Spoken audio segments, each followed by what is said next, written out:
Yang terhormat, PLT Kepala Divisi Perpustakaan, Public Exposure dan Manajemen Intern Bank Indonesia Institute, Bapak Siddiq Aditya Rahman. Yang kami hormati, narasumber kita hari ini, Bapak Felixandro Ruby. Moderator kita hari ini, Mbak Gadis Bianca. Bapak Ibu Pimpinan Pejabat Satuan Kerja Kantor Pusat Bank Indonesia, Bapak Ibu Pimpinan dan Pejabat Kantor Perwakilan Dalam Negeri Bank Indonesia yang hadir secara daring, Pegawai Bank Indonesia di Satuan Kerja Kantor Pusat dan Kantor Perwakilan Dalam Negeri Bank Indonesia yang hadir secara luring maupun daring, peserta Kampus Merdeka Bank Indonesia, serta seluruh hadirin yang hadir secara luring maupun daring. Assalamualaikum warahmatullahi wabarakatuh. Salam sejahtera, shalom, Om Swastiastu, Namo Buddhaya, salam kebajikan. Selamat pagi dan selamat datang dalam acara talk show dan bedah buku You Do You, Discovering Life Through Experiments and Self-Awareness. Boleh beri tangan ya Bapak Ibu hadirin sekalian. Perkenalkan, saya Febri Taufik dari Departemen Pengelolaan Uang Bank Indonesia yang akan memandu acara pada hari ini. Sebelum mulai acara hari ini, mungkin saya ingin menyapa Bapak Ibu hadirin sekalian yang hadir secara luring. Selamat pagi Bapak Ibu hadirin sekalian. Halo. Hai. Alhamdulillah masih disaut. Terima kasih Bapak Ibu. Nah, saya juga ingin menyapa yang hadir secara daring begitu. Selamat pagi Bapak Ibu hadirin yang hadir secara daring melalui platform Zoom. Dan kami juga turut menyapa adik-adik peserta Kampus Merdeka Bank Indonesia di lantai 2 gedung B ini yang terhubung secara daring. Halo adik-adik, mungkin boleh dilambaikan tangannya adik-adik. Halo. Baik, terima kasih. Semoga semuanya tetap semangat ya sampai dengan acara kita berakhir pada sore hari ini begitu. Bapak Ibu hadirin yang penuh semangat, acara talk show dan bedah buku pada hari ini merupakan salah satu dari rangkaian acara World Book and Copyright Day 2023 dengan mengangkat tema Creating the Best Performance Through the Spirit of Learning and Work-Life Spiritual Balance. World Book and Copyright Day diselenggarakan oleh Perpustakaan Bank Indonesia selama bulan Mei 2023 secara serentak dengan melibatkan peran serta Perpustakaan Kantor Perwakilan Dalam Negeri Bank Indonesia dan berkolaborasi dengan berbagai pihak. Bapak Ibu dan hadirin yang berbahagia, untuk mengawali acara pada hari ini, mari kita berdoa dengan mengucapkan basmalah bersama-sama. Bismillahirrahmanirrahim. Semoga Allah Subhanahu wa taala mengkaruniakan keberkahan dan kelancaran pada acara kita hingga selesai nanti. Bapak Ibu hadirin sekalian, sebelum memulai talk show dan bedah buku hari ini, kami mengundang untuk dapat naik ke atas panggung Bapak Felixandro Ruby, Mbak Gadis Bianca, dan Bapak Siddiq untuk melakukan sesi foto bersama terlebih dahulu. Kami persilakan Bapak, Mbak.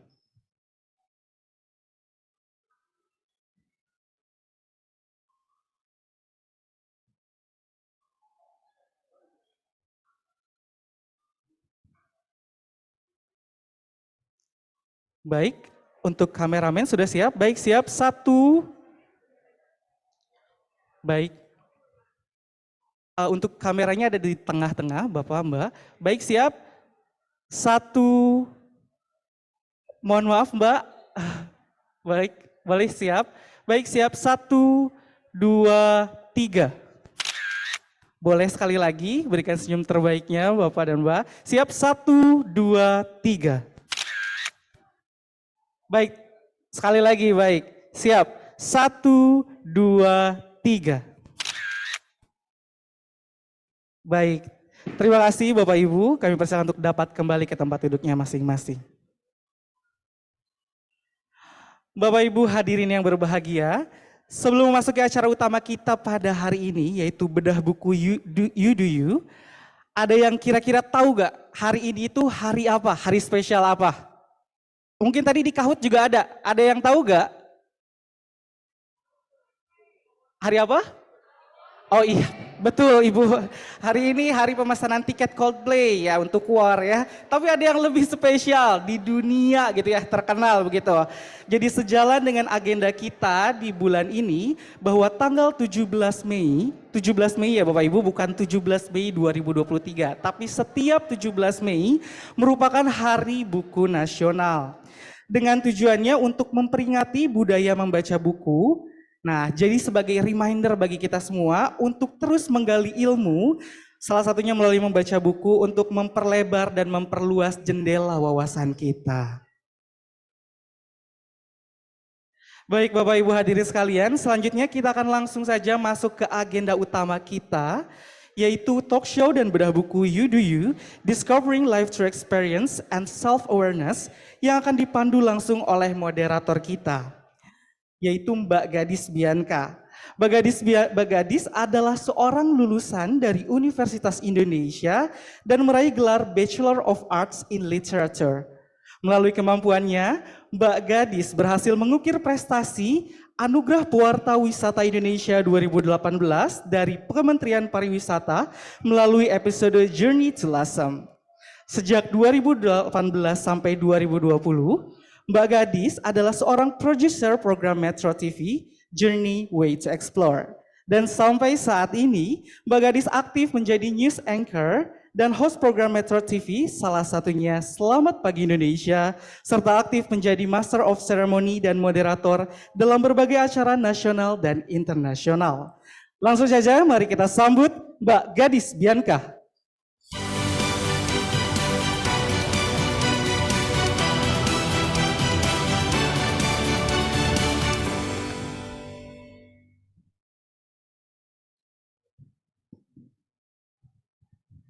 Cek.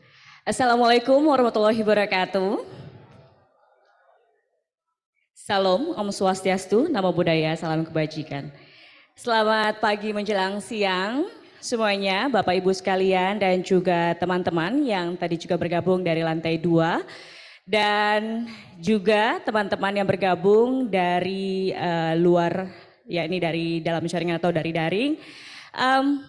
Senang sekali saya Gadis Bianca hadir di sini untuk memandu jalannya diskusi kita dalam rangkaian acara World Book and Copyright Day. Tentu teman-teman masih semangat ya, ini acara terakhir, acara puncak dan kita juga hari ini tadi juga disebutkan oleh Mas MC bahwa kita memperingati Hari Buku Nasional. Dan kita akan membahas sebuah buku yang sangat fenomenal. Kalau bisa saya bilang fenomenal, luar biasa fenomenal karena di tahun 2023 ini gimana nggak fenomenal. Cetakannya sudah mencapai ke 15 ya Mas Ruby ya. Kita beri tepuk tangan untuk Mas Ruby terlebih dahulu. Sudah lebih dari 50.000 eksemplar begitu ya. Kita lihat teman-teman, kita akan membahas sebuah buku yang mungkin akan memotivasi kalian semua, kita semua di sini karena kita tahu mungkin sudah familiar gitu ya dengan istilah apa ya, burnout, apalagi mental block, apalagi Mas? Anxiety, oke, terus insecurity gitu ya. Pasti semua kita alami di masa karir kita, apakah kita passionate begitu ya di bidang yang kita geluti saat ini. Nah, dalam buku You Do You, ini disebutkan bahwa ada salah satu riset dari Gallup gitu ya, bahwa ternyata dari 7.500 responden riset tersebut, ini adalah riset salah satu konsultan HR terbesar ya di Amerika Serikat, menyatakan bahwa 53% pekerja kantoran di Amerika Serikat not engaged atau tidak terhubung begitu ya secara mental, secara emosional terhadap pekerjaan atau tempat kerjanya. Apakah kita semua, salah satu dari kita juga begitu? Kita harus tanya lagi kepada diri kita sendiri, kita identifikasi lagi sejauh mana kita engage terhadap pekerjaan kita. Nah mungkin teman-teman juga merasakan hal yang sama. Kemudian pertanyaannya adalah, how can we fix this? Kita akan membahasnya bersama dengan Mas Felixandro Ruby, please welcome. Kita sambut Mas Felixandro Ruby.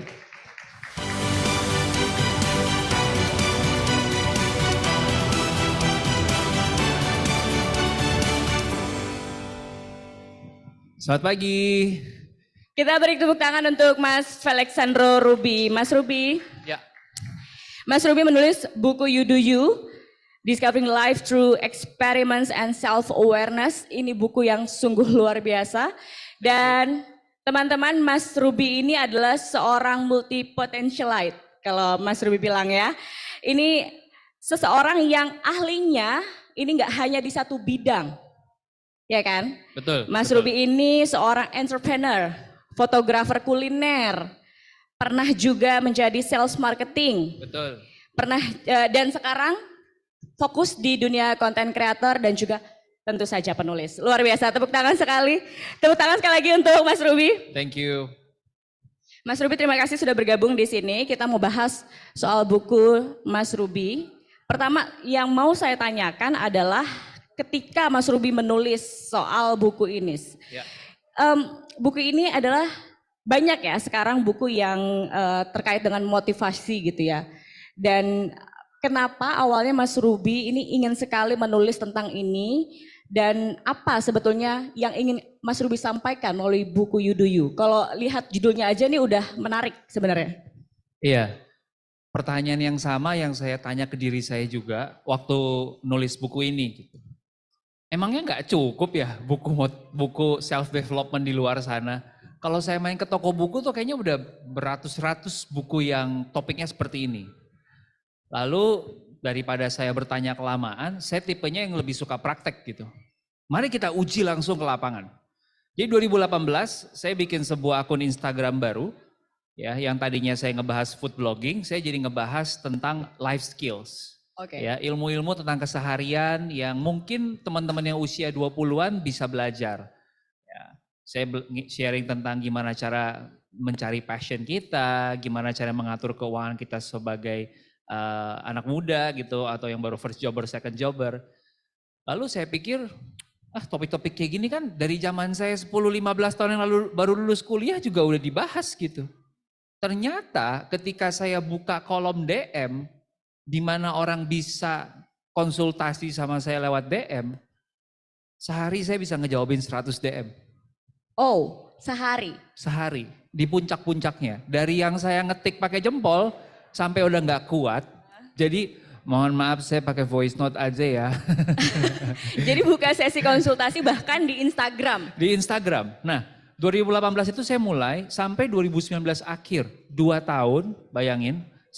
Seminggu mungkin 3-4 kali saya buka sesi DM itu. Setelah mendengar 100 DM per hari, kali 2 tahun, saya mulai ngelihat polanya. Oh ternyata masih banyak kebingungan di luar sana. Ternyata masih banyak orang yang perlu mendengar dari orang di generasinya. Karena bisa jadi buku yang saya baca 15 tahun yang lalu waktu saya umur 20, ya. Sekarang perlu direlevansikan lagi. Iya, iya. Nah, karena mungkin itu nggak relate untuk Gen Z, millennials gitu betul. ya. Nah, makanya saya merasa, buku ini perlu ditulis nih. Apalagi setelah dengerin banyak curhatan, saya jadi lebih paham. Oh, ini masalahnya. Saya kira-kira punya solusinya ini, gitu. Nah, inilah solusinya. Jadi buku ini kalau disimpulkan mungkin kurang lebih kayak unofficial guide buat teman-teman yang lagi ngalamin quarter life crisis. Iya. Dan masing-masing orang ya mengalami Ya. quarter life crisis tuh berbeda-beda ya. Betul. Ada yang di usia 25, ada yang di usia 30, ada Betul. bahkan di middle 30 juga masih melalui itu ya. Betul, ada kan bahkan di awal 20 aja dia udah quarter life crisis. Ada teman saya satu, dia mulai bikin usaha dari semenjak dia umur 16-17, umur 20-an awal perusahaannya dibeli sama sebuah startup besar, punya pundi-pundi yang cukup buat hidup 20 tahun ke depan tak perlu kerja, bingung mau ngapain lagi hidupnya. Iya. Right? Udah sukses dari awal gitu ya, dari muda udah sukses. Iya. Terus ngapain lagi gue? Gitu. Ya. Dan sebenarnya akhirnya You Do You Discovering Life Through Experiments and Self-Awareness ini adalah guidance buat kita-kita, buat pembaca ya. Untuk bisa melangkah dan mengenal diri sendiri. Betul. Nah kunciannya di situ tuh, gadis benar. Mengenal diri sendiri. Lewat apa? Seperti di judulnya, eksperimen sama self-awareness. Ya. Seringkali orang itu mau baca, Oke. Itu dia mau berusaha untuk lebih self-aware. Tapi nggak mau eksperimennya, nggak mau berprosesnya. Nah makanya di buku ini saya ajak untuk yuk berproses yuk. Itu bagian dari kamu bertumbuh juga gitu. Ya, baik. Itu yang penting ya, mengenali diri sendiri. Tapi saya mau tanya-tanya dulu nih, Mas Siap. Ruby. Terkait dengan penulisan, karena kita lagi di Hari Buku ya, hari ini Yes. memperingati Hari Buku. Kita lihat dari kalau ini adalah buku pertama Mas Ruby. Betul. Prosesnya menulis buku ini berapa lama dan ketika menulis ada nggak sih tantangan? Karena Mas Ruby kan mungkin berangkat dari content creator ya, dari Iya. YouTuber gitu. Iya. Seperti apa proses pembuatan bukunya? Ya mungkin aku tambahin dikit. Jadi selain di sisi konten kreator yang memang saya jalankan sejak 2018 itu. Sebelumnya saya ada 10-12 tahun sebagai pengusaha. Nah proses menulisnya sendiri itu sebenarnya nggak lama gadis. Itu 1 bulan lebih sedikit. Wow, Cuman risetnya yang lama. Yang orang nggak tahu kan ya. dari 2018 bikin akun tadi. Mendengarkan curhatan orang di DM selama 2 tahun. Ya, Itu kan udah bagian dari riset. ya. Sehingga ketika saya menulis kerangkanya sudah ada. Yang saya kumpulkan dari orang-orang yang tadi curhat udah saya petakan. Saya udah bikin mind mapnya. Oh masalahnya di usia 20-an quarter life crisis tuh ada 5. Iya. Ini menjadi 5 judul besar. 5 judul besar ini saya petakan lagi jadi judul-judul kecil. Sehingga waktu saya mulai nulis bulan Mei 2020. Itu saya udah tinggal menumpahkan hasil riset 2 tahun ke dalam oke. bentuk tulisan. Gitu. Jadi draft kotornya itu sudah sebenarnya sudah ditulis lama dengan banyak riset sebelumnya, Betul, tapi banyak ditulisnya contoh di sini. kasus ya. Iya betul. Oh oke. Dan menariknya kalau kita lihat penulisan dari buku Ya. You Do You ini, Mas Ruby seperti bertutur begitu. saya baca teman-teman, saya baca bukunya sehari 2 hari tuh selesai. Betul. Karena benar-benar ringan dan langsung masuk ke otak kita, ke sanubari kita gitu. Thank you. Jadi langsung bisa kita resapi dan kita praktikkan sebenarnya. Teman-teman kalau mau baca silahkan langsung beli, mungkin di check out di marketplace kalian. Nah penulisannya itu kenapa memilih untuk gaya bahasanya sangat ringan Ya. dan seperti bertutur seperti saya bilang. Ya, thank you for noticing that. Saya bahkan nggak malu-malu untuk sedikit menyelipkan bahasa Inggris. Ya. Karena gini, mungkin banyak orang di luar sana yang mencoba untuk menulis dengan rapih. Dalam artian saya apresiasi banget teman-teman yang menulis dengan sebisa mungkin dengan EYD yang Ya. baik dan benar gitu ya. Ya. Tapi saya ngerasa ada market yang jadinya tidak tersentuh. Berapa banyak orang-orang di luar sana yang justru bukan pembaca buku menurut teman-teman? Lebih banyak yang baca buku atau yang nggak baca buku? Banyak yang apa? Lebih Banyak banyak- scrolling ya? Banyak yang scrolling. Lebih banyak yang nggak baca buku kan? Iya benar. Nah jadi saya pertanyaannya kan jadi kasihan nih. Teman-teman yang sebenarnya nggak baca buku kenapa sih dia nggak baca?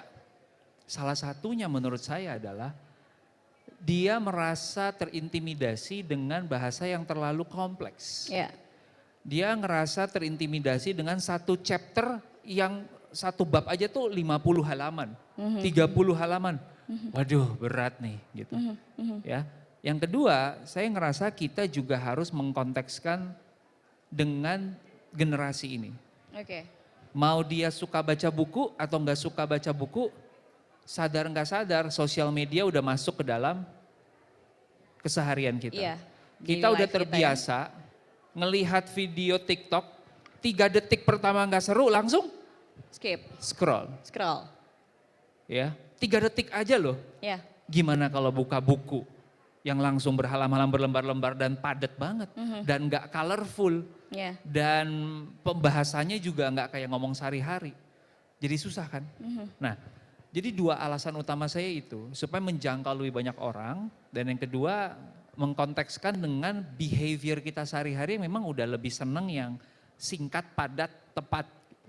Nah akhirnya buku ini paling banyak orang nge-DM saya itu bilang, Mas Ruby, saya itu nggak pernah loh nyelesain buku sampai habis. Tapi buku Mas Ruby itu buku pertama yang saya baca sampai habis. Sampai selesai. Gitu. Jadi memang semudah itu diresapi ya, masuk gitu ya. Betul, betul. Oke. Nah, teman-teman, nanti kita juga akan buka sesi tanya jawab ya. Jangan lupa untuk mungkin apa yang kita diskusikan saat ini masih ada yang belum jelas atau mungkin mau konsultasi langsung juga ke Mas Ruby boleh ya Mas ya? Monggo banget. Hari ini saya kosongkan untuk BI. Oke. Nah, Mas Ruby kita bahas sebenarnya buku ini kan sebenarnya lebih ke untuk self improvement ya. Betul. Kita lihat salah satu poin besar dalam buku ini adalah bagaimana kita mengenal atau mencari tahu ikigai kita. Betul. Tapi mungkin teman-teman masih banyak yang belum tahu ikigai itu apa sih?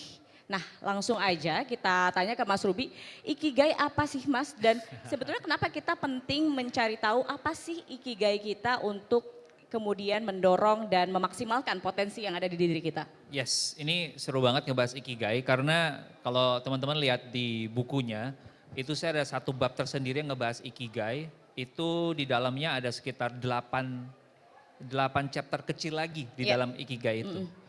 Tapi saya simpelkan seperti ini teman-teman.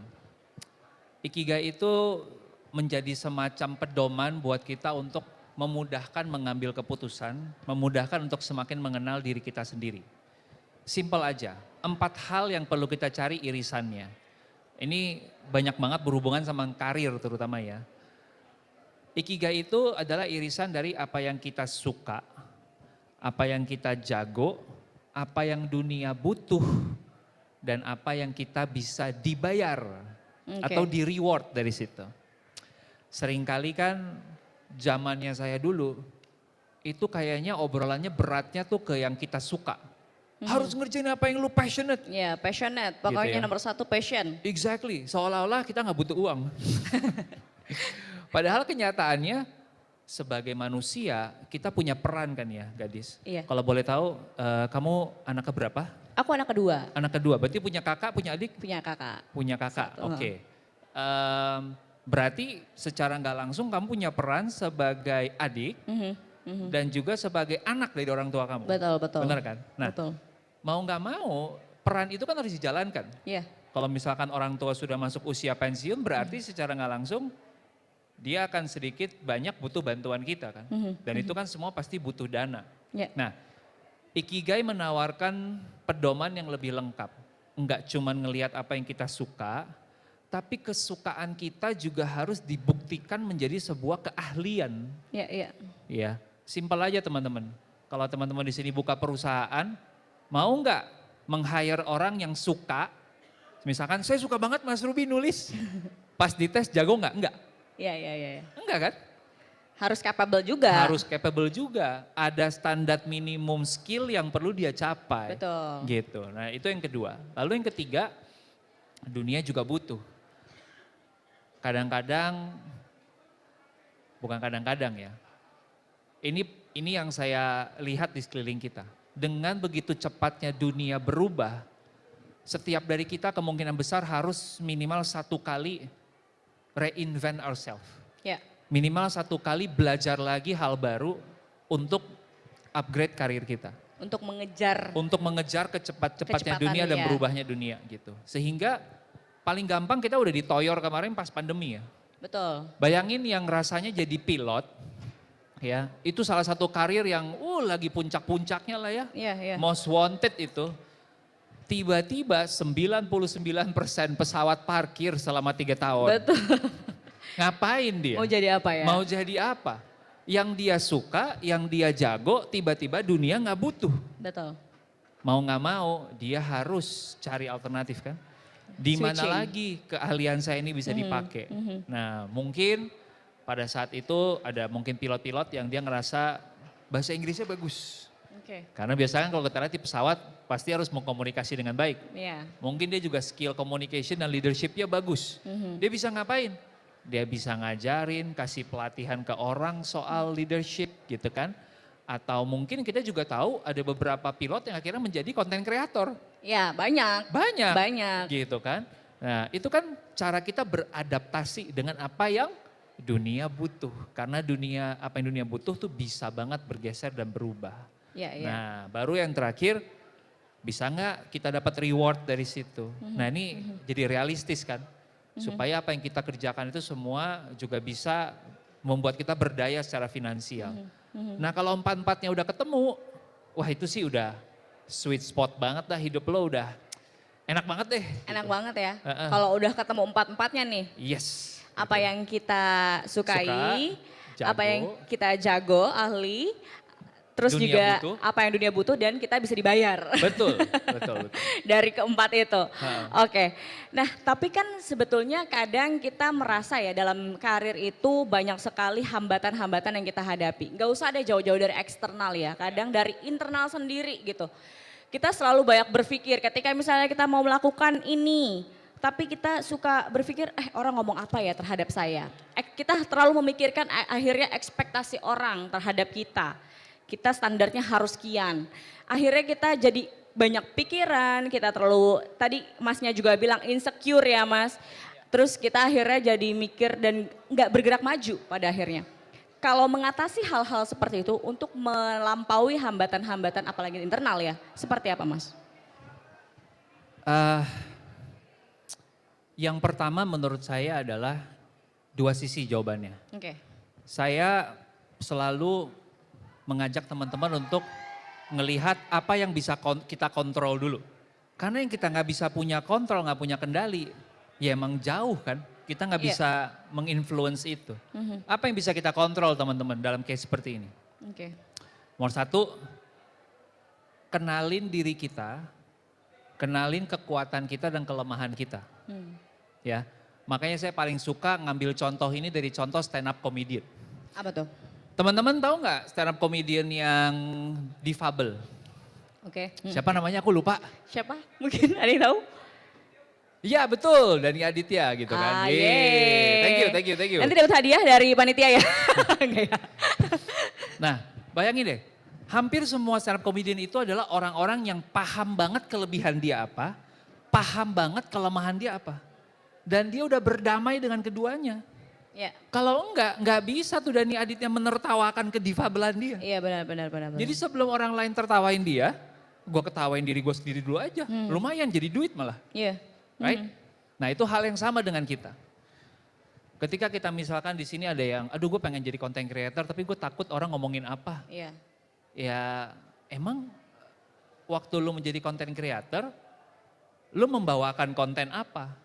Kalau konten yang kita tahu kita sudah strongnya di situ, kekuatan kita di situ, ngapain malu-malu?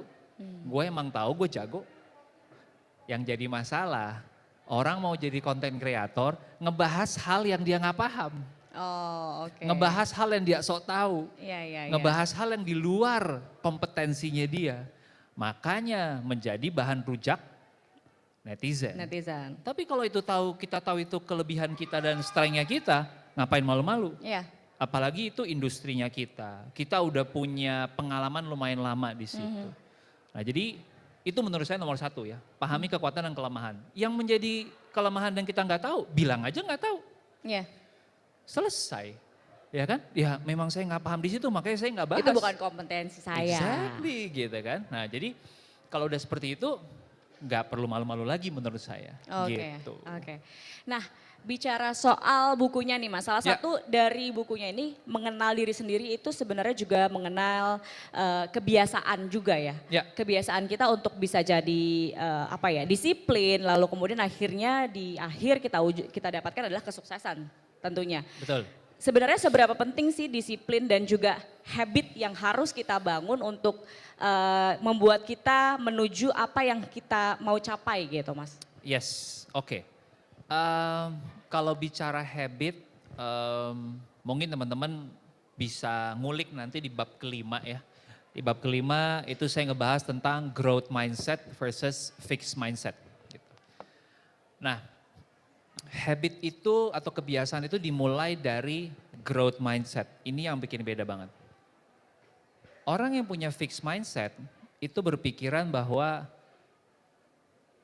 saya dikasih sepaket skill ya atau kelebihan atau talenta, ya udah ini aja yang saya dikasih. Saya nggak punya kemampuan, nggak punya kapabilitas untuk belajar hal baru. Saya nggak punya kapabilitas atau kemampuan untuk mengembangkan hal lain. Karena dia ngerasa ya udah fix aja nih. Ibaratnya saya dikasih satu talenta, ya sudah ini doang yang saya bisa. Tapi orang yang growth mindset sadar bahwa manusia itu sangat bisa belajar hal baru apapun yang dia mau kasih waktu dan tenaga untuk dilatih. Oke. Nah disitulah makanya habit baru bisa masuk. Kalau di kepala dia masih ngerasa ya emang gue cuma bisanya begini. Ya emang gue gara-gara orang tua gue besarin gue begini, gue jadinya begini. Itu nggak bisa maju tuh secara habit. Nah itu yang pertama dulu, mindset. Yang kedua, kalau bicara habit saya suka banget bukunya Atomic Habit ya. Mungkin teman-teman di sini juga Atomic baca. Habit. Ini keluar sedikit One of dari bestseller ya. Ya, keluar sedikit dari buku saya. Di situ ada konsep namanya 1% lebih baik setiap hari. Jadi kalau kita improve 1% lebih baik setiap hari selama 1 tahun, kita akan menjadi 37 kali lipat lebih baik gitu. Nah, dia kasih 4 panduan yang simple. Kalau mau bikin habit itu bikin menjadi mudah, accessible. Duanya lagi saya lupa apa ya. Tapi saya ilustrasikan ini kayak gini teman-teman. Siapa di sini yang punya masalah susah minum air putih? Mungkin ada ya Mungkin di ada sini. ya. Ya. Bisanya minum teh gitu kan ya. Atau kopi. misalnya maunya minumnya yang soda terus gitu ya. Nah saya tuh dulu pernah punya masalah kurang minum air putih. Oke. Saya cari tahu ini sebuah habit yang saya pengen bangun nih. Masalahnya di mana? Dan solusinya gimana pakai habit? Ternyata saya itu kurang minum karena saya males jalan. Sesederhana itu sebenarnya. Sesederhana itu, malas jalan ke dispenser ada di ruangan sebelah. Terus udah lagi fokus kerja, tuh kayak gue udah lagi asik-asik ini harus mesti bangun gitu kan. Kayak ke distract gitu. Ke distract. Solusinya apa supaya nggak perlu banyak jalan? Sudah siapin air putihnya. Sudah siapin. Jatah hari ini berapa liter? Misalkan 2 liter. 2 liter. Ya jangan pakai botol yang segini. Karena kamu pasti butuh bolak-balik berapa kali ini? 300 ml sampai 2 liter. 6 kali bolak-balik kan? Siapin aja sebuah botol yang isinya langsung 2 liter. Iya. Sehingga kamu nggak perlu bolak-balik sama sekali. Itu maksudnya dengan buat menjadi mudah. Mudah. Gitu. Yang kedua, contohnya lagi. Ternyata ada juga orang yang nggak mau nggak bisa minum air putih banyak ini gara-gara hal lainnya lagi, misalnya gitu. Misalnya, ya, lagi seru kayak di belakang sana ya. Kenapa tuh? Dapat tiket Coldplay. Mau dong tiketnya Coldplay. Nah, contoh yang berikutnya lagi misalnya olahraga gitu ya. Iya, olahraga. Olahraga, satu hal yang bikin saya jadinya susah olahraga adalah jarak dari rumah Kantor. ke Ke gym, gym. atau kantor ke gym gitu. Ya kalau gitu jangan cari yang jauh-jauh. Iya, olahraga yang simpel aja. Olahraga kalau yang gitu. simpel aja, yang dekat aja. Nah ternyata walaupun sudah dekat pun saya nggak olahraga juga. Jadi masalahnya apa tuh Mas? Jadi masalahnya apa? Masalahnya adalah saya susah bangun pagi. Oke. Nah kita cari tahu lagi dong. Susah bangun pagi ini gara-gara apa? Karena malamnya seneng banget nonton, Sampai ngemil tengah malam. sampai tengah malam. Nah berarti kan sebenarnya habit itu harusnya berangkat bukan dari permasalahan bangun paginya. Ya. Permasalahan Dari- tidur cepatnya, right? Nah permasalahan tidur cepat juga dari mana? Ya, dari butuh entertainment pas pulang kantor. Nah Oke. jadi itu salah satu akhirnya di solve tuh Iya. gitu. Jadi harus ditelusuri dulu nih kebiasaan-kebiasaan seharian kita tuh ngapain aja sampai Iya. kita juga akhirnya menemukan solusinya apa yang Benar, kita butuhkan. benar. Bikin kita Gitu ya? mudah gitu. Oke. Mas, salah satu juga yang Ya. saya yakini ya bahwa di dunia ini apapun itu, apapun yang kita inginkan sebetulnya kita harus banget bisa membayangkan apa yang akan terjadi di masa depan. Mas Ruby, salah satu babnya adalah designing your life. Betul. Afirmasi positif itu penting sekali teman-teman Ya. dalam kehidupan ini karena kita juga misalnya setiap pagi saya berpikir hari ini saya mau ngapain, Ya. hari ini saya ketemu siapa, lalu juga goalnya apa. Dan akhirnya di penghujung hari saya merefleksikan lagi oke tadi saya ketemu ini, lalu saya bicara soal ini dan saya bersyukur atas itu, saya banyak dapat ilmu dan kemudian bisa dimaksimalkan lagi keesokan harinya. Ya. Nah kalau Mas Ruby sendiri, seberapa penting sih sebenarnya designing your life? Apalagi sebenarnya kita dalam hidup seharusnya mempunyai target-target kecil sampai target-target besar ya. Ya. Gimana Mas menurut Mas Iya. Ruby? Mungkin designing your life, saya coba kontekskan ke satu sisi hidup aja ya. Karena kan banyak ya, kita bisa ngomongin designing your life dari sisi keluarga, karir, betul. keuangan, kesehatan, bisa macam-macam. Tapi ambillah contoh misalkan di konteks karir gitu. Saya ngerasa perlu untuk kita pikirkan 2, 3, 5 tahun ke depan tuh kira-kira akan ke arah mana. Oke. Dan ini saya pakai bahasa arah ya. Dalam artian kita nggak ada yang pernah bisa nebak rencana kita akan 100% mulus. Tapi minimal kita punya kutub utaranya nih. Ibaratnya kalau kompas kan selalu ngadep ke utara ya. Nah utaranya mana kita bisa ngelihat gitu. Supaya kalau kita meleset dikit bisa kita luruskan lagi. Contohnya gini. Akhirnya ada satu bab di sini yang saya ngebahas tentang pilihan karir. Ya, ada 4 pilihan karir. Saya ngambil contoh teman-teman. Ini yang dimaksud dengan punya kompas dan utaranya apa. 4 pilihan karir itu apa sih? Waktu kita lulus kuliah biasanya. Nomor 1, karyawan kan. Ya betul. Udah paling clear tuh. Ya, professionals ya kan, mulai dari profesional, bawah. mulai dari bawah. Mungkin ada yang manajemen trainee, mungkin ada yang mulai dari startup, Iya. tapi semua mulai dari bawah. Konsekuensinya apa? Ya nggak ada yang mulai dari atas, kecuali ya orang tuamu yang punya. Iya betul. Tapi itu lain cerita tuh, itu opsi nomor 2. Setelah profesional adalah melanjutkan usaha orang tua. Nah, itu banyak juga tuh orang-orang yang akhirnya punya bisnis turunan dari orang tuanya, nggak ada yang ngelola, orang tuanya emang berharap salah satu dari 3 anaknya ada yang nerusin. Konsekuensinya apa? Ya kemungkinan besar kamu harus membuktikan kepada orang tua kamu kalau kamu sanggup mengambil alih. Dan biasanya kalau belum di usia 30-40 tuh orang tua nggak percaya. Oke. Kenapa? Bukan soal usianya, tapi ya lo harus Pengalamannya dulu gitu. Nah tapi enaknya apa? Mungkin kita jadi nggak perlu pusing soal duit. Karena udah di take care banget sama orang tua, udah pasti cukup gitu. Yang ketiga pilihan karir apa? Menjadi pengusaha. Nah pengusaha enaknya adalah secara penghasilan mungkin kita punya ceiling yang lebih nggak terbatas. Kalau misalnya kita bisa bangun sebuah perusahaan yang bagus banget, berkembang banget, ya mungkin bisa segede perusahaan-perusahaan yang akhir-akhir ini baru IPO gitu. Ya kan, perusahaan teknologi yang akhirnya bikin mereka jadi top 50 richest di Indonesia. Iya. Tapi di saat bersamaan konsekuensi dari pengusaha adalah akan ada saatnya naik, akan ada saatnya turun. Dan faktanya riset di lapangan, 90% dari bisnis itu tutup di tahun kelima. Artinya apa? Success rate-nya 10%. Oh oke. Itu yang bisa ngelewatin tahun kelima. Right? Nah, yang keempat, nah ini pilihan karir yang paling mutakhir. Ya, apa itu? Jadi istri bos. Jadi istri bos. Itu penting. Bercanda ya. Cuman kenapa saya petakan seperti itu? Yang keempat itu sebenarnya jalur akademis. Jalur akademis itu orang-orang yang memang mendedikasikan diri dia untuk menjadi guru, dosen, pengajar, researcher. Yang dia tahu konsekuensinya adalah mungkin secara finansial nggak akan seheboh kalau dia menjadi pengusaha atau profesional. Tapi dia sangat mendalami dunia edukasinya. Sehingga dia mau mendedikasikan hidup dia untuk itu. Nah setelah saya petakan, ya kayaknya hidup pilihannya itu aja secara karir gitu. Nah tinggal kita punya kompasnya. Mana yang paling dekat sama kekuatan gua. Nah ini designing your life-nya di sini nih. Ada orang yang memang secara sadar karena dia udah mungkin udah baca chapter 1 dan 2 di buku ini. Di situ banyak banget latihannya untuk makin paham diri.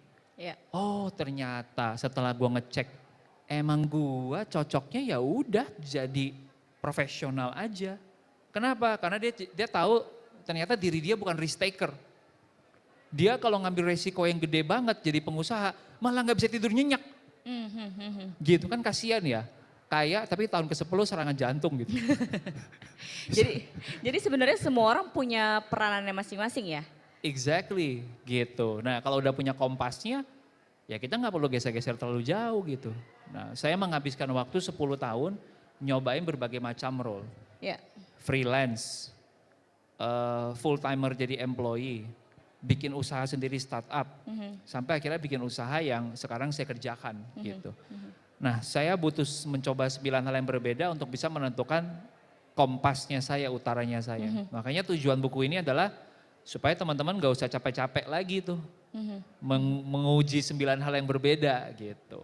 Jadi nggak usah terlalu jauh mencari passionnya atau mencari Yes. keahliannya, tapi bisa kita jangkau sesuai dengan apa yang kita Betul. kuasai begitu ya. Betul. Nah, menutup soal designing your life, salah satunya adalah teman-teman jadi udah tahu, oh ya udah, gue mau fokus jadi profesional. Dan risetnya teman-teman, ada sekitar 18% dari semua miliuner yang ada di dunia, 42% itu dari jalur pengusaha, Oke. 20% itu dari jalur profesional. Jadi sebenarnya secara finansial bisa banget kok. Kita lewat jalur profesional tuh bisa punya keuangan yang berdaya gitu. Iya. Heeh. Iya. Tetap bisa ya. Tetap bisa. Tetap bisa. Ha-ha. Nah, salah satu yang mungkin kita suka pikirkan adalah bagaimana kita berani mengambil resiko begitu. Yes. Mas Ruby setelah belasan tahun akhirnya bisa memilih jalur ini. Betul. Kan sudah melewati tadi berbagai macam profesi sebetulnya. Betul. Bagaimana kita akhirnya berani untuk mengambil resiko dan seperti apa pengalaman pribadi Mas Ruby sendiri ketika berani mengambil resiko itu dan dampaknya terhadap perkembangan karir Mas Ruby? Iya, resiko itu menurut saya tidak sebegitu menakutkan dibanding yang orang-orang pikirkan. Bahkan kalau teman-teman di sini banyak ngobrol sama pengusaha-pengusaha ya, yang kelihatannya kayak, oh gila nih risk taker banget. Ternyata sebagai besar dari mereka itu mengambil resiko yang sudah dikalkulasi dengan baik. Oke. Nah, apa yang dikalkulasi? Contoh nih ya, misalkan siapa di sini ada yang mau jadi pengusaha? Enggak lah, ya udah di BI aja udah bener. Tapi kan tadi bisa profesional sekaligus Iya, mana tahu ada yang mau sampingan gitu ya. sampingan kan? Iya. Atau mungkin buat pasangannya di Oh iya, rumah. bisa, gitu bisa. ya. Heeh. Nah, contoh misalkan pengusaha gitu. Oh saya takut nih mas kalau misalkan barang yang gak laku. Lah emangnya zaman sekarang gak bisa buka PO dulu? Oke. Kalau kita buka PO dulu, bikinin brosur yang bagus, taruh di sosmed, kita cuma produksi sesuai orang yang PO. Resikonya berkurang nggak? Betul. Berkurang resiko banget. berkurang. Nggak akan ada yang namanya barang sisa. Karena orang sudah belanja dulu, bayar dulu. Ketika kita produksi, barang kirim, duitnya udah pasti masuk. Iya. Apalagi kalau lewat e-commerce. Berarti resikonya tinggi apa rendah? Rendah. Cukup rendah kan. Contoh lain lagi pengusaha. Aduh saya takut nih kalau misalkan masih dalam konteks barang yang gak laku gitu ya. Emangnya ada barang yang mau? Gitu. Ya, selain tadi pakai PO, mungkin teman-teman di sini ada yang punya teman yang punya followersnya lumayan gitu. Iya. Nggak usah banyak-banyak deh. Anggap aja misalkan 10.000 gitu. Ya. Bisa nggak minta tolong ke teman kalian, misalnya dia ngebahas konten rumah tangga. Coba dong bro, gue punya 2 produk yang pengen gue jual, tapi gue belum yakin yang mana yang lebih orang suka. Boleh nggak gue kirim 1 tester ke lo masukin Instagram story, ya. Lalu setelah lu Instagram story, lu bikin polling di Instagram story polling, ya. terakhirnya, teman-teman kira-kira lebih suka yang A atau yang B? Misalkan dapatlah hasil pollingnya lebih banyak suka yang B.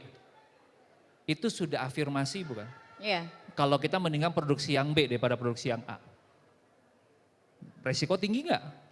Sudah terukur yang jelas. Sudah terukur lagi sekali lagi. Ya, kalau perlu kerjasama aja sama teman kita. Bro, yang kemarin udah bilang suka yang B, boleh nggak gue pinjem akun lo, gue DM satu-satu. Gue kasih lihat, barangnya udah tersedia nih bisa dibeli di sini. Bagi hasil ya, mendingan kayak gitu kan. Udah fix, pasti dapat ada marketnya, terukur, resikonya jadi turun banget. Nah jadi menurut saya, resiko itu adalah sesuatu yang sekali lagi, kita bisa pilih mau fokus ke yang ada dalam kontrol kita, atau fokus yang di luar kontrol kita. Saya milih fokus ke yang dalam kontrol kita supaya bisa menurunkan faktor resikonya gitu. Luar biasa. Kita beri tepuk tangan dulu dong untuk Mas Ruby. Yang penting adalah bagaimana kita mengontrol apa yang bisa kita kendalikan begitu ya. Betul. Kalau yang di luar itu ya biarkan semesta yang berjalan. Benar. Banyak-banyak doa aja. Banyak-banyak doa aja. Nah kalau dari pengalaman pribadi Mas Ruby sendiri, kalau kita lihat kan berbagai pandangan masyarakat itu berbeda-beda ya. Apalagi kita lihat pekerjaan itu kan berbeda-beda. Nah kadang kita tuh terjebak gitu ya dengan apa yang orang pikirkan. Tapi kita juga ingin berusaha supaya kita bisa menjaga keseimbangan diri kita terhadap emosional, mentally gitu ya. Sama tadi kita juga bicara soal dunia yang terus bergerak cepat begitu. Bagaimana Mas Ruby kemudian menjaga keseimbangan secara mental dan juga fisik dan tekanan-tekanan yang selalu kemudian sepertinya membayang-bayangi kehidupan kita? Nah ini mungkin salah satu jawabannya teman-teman nanti bisa ulik lebih dalam di halaman 47 ya. Saya kasih lihat aja nggak apa-apa, mungkin teman-teman bisa zoom in ke sini. Masuk nggak nih, bisa nih, nyampe nggak nih zoom innya mas? Cek. Oke, saya kasih lihat aja, di situ ada sebuah kolom ya. Ada irisan antara dua hal. Ini adalah orang-orang yang kita butuhkan dalam hidup kita ya. Ada orang yang critical atau kritis, dia suka ngasih feedback. Dan orang yang uncritical, ya cuek-cuek aja gitu. Nggak terlalu peduli sama hidup kita dan jarang banget kasih feedback. Tapi ada orang yang ngasih kritiknya itu dengan cara yang loving. Loving itu artinya datang dari niatan yang untuk supaya kita improve ya, datang dari kasih. Dan ada yang unloving, emang dasar orang melakukan itu mengkritik cuma untuk menjatuhkan kita. Nah, yang perlu kita cari supaya kita juga hidupnya lebih tenang gitu lebih ya. Tenang, lebih damai gitu ya. Lebih damai gitu adalah cari sebanyak-banyaknya orang-orang yang di kategori critical dan loving. Ya. Artinya orang-orang yang selalu mendampingi kita tapi juga nggak segan untuk berkata jujur. Waktu kita salah, dia bisa ngambil kita ke pinggir dan bilang, "Bro, gue appreciate banget tadi lu berani seperti itu, tapi kayaknya ada lebih bijaknya, lu bisa begini." Gitu. Dan itu disampaikan dengan cara yang penuh kasih gitu ya.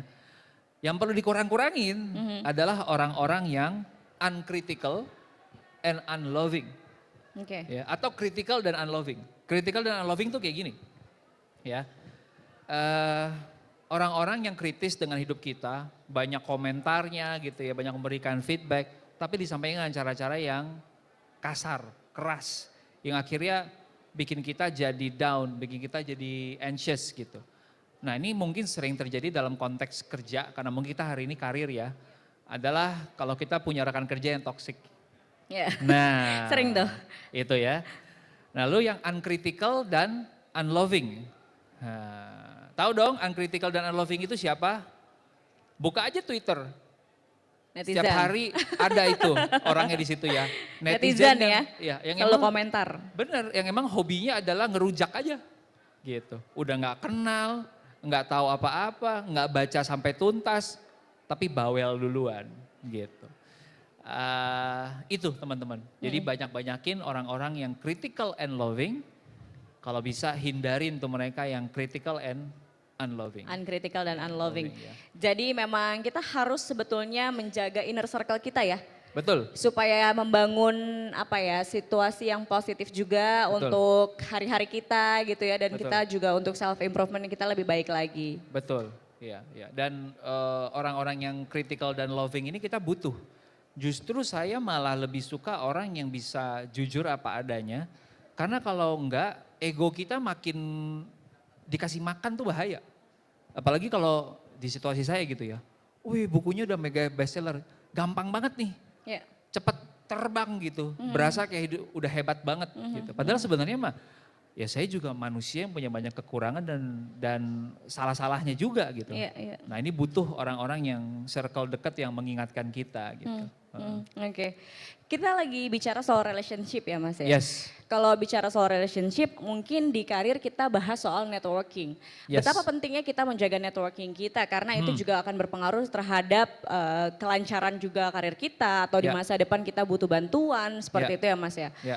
Tapi kadang kita suka bingung begitu untuk ketemu dengan orang yang lebih tinggi misalnya, udah nggak pede duluan. Ya. Aduh harus saya sapanya gimana nih? Ya. Misalnya lagi di acara kantor nih, saya staff biasa, terus udah gitu ada acara kantor, saya ketemu langsung di root-nya gitu. Wah. Atau pokoknya level udah eksekutif lah ya, Ya. udah level di atas. Nah apa yang harus dilakukan supaya mungkin kita bisa orang-orang penting itu notice terhadap kita?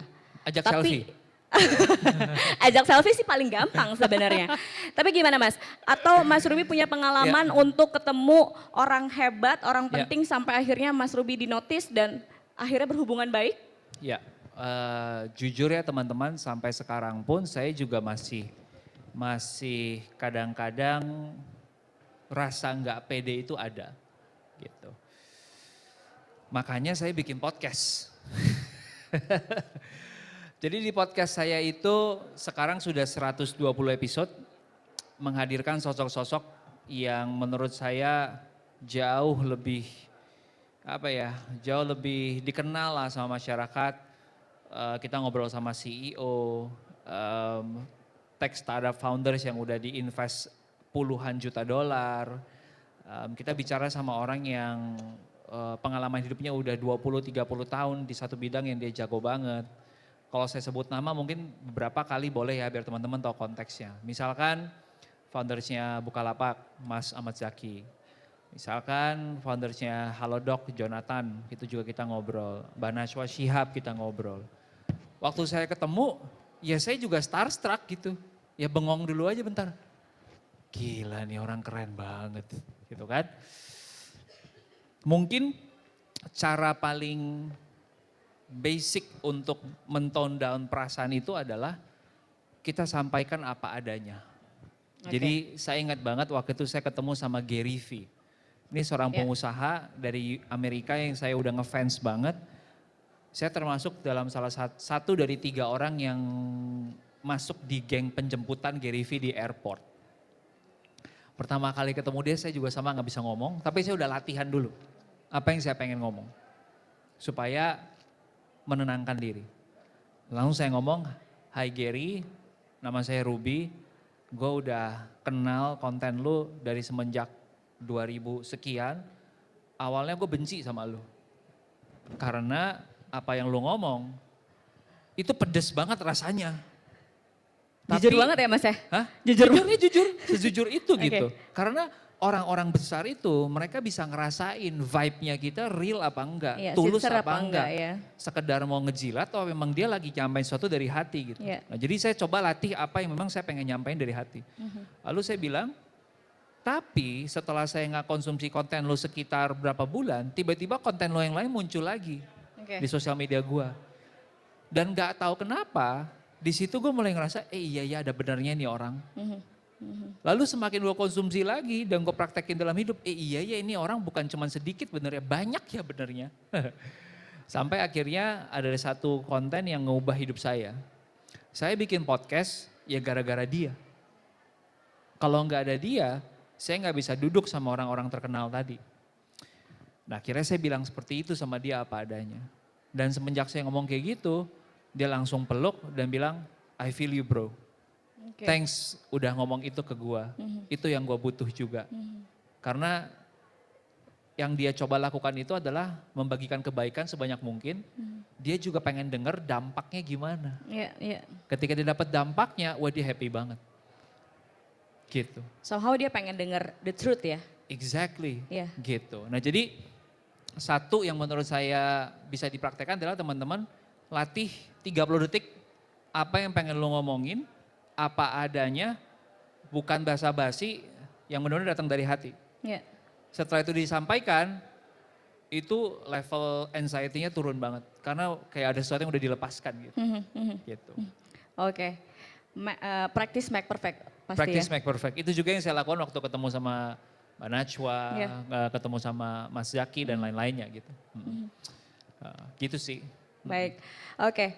Mas Ruby, pasti banyak sekali kemudian feedback dari followers Mas Ruby Ya. atau siapapun ya pembacanya Mas Ruby juga ketika akhirnya membaca buku You Do You Discovering Ya. Life Through Experiments and Self-Awareness ini. Tadi seperti yang Mas Ruby bilang, Ya. kadang kita ketika berkarya akhirnya ingin mendengar feedback yang real begitu. Ya.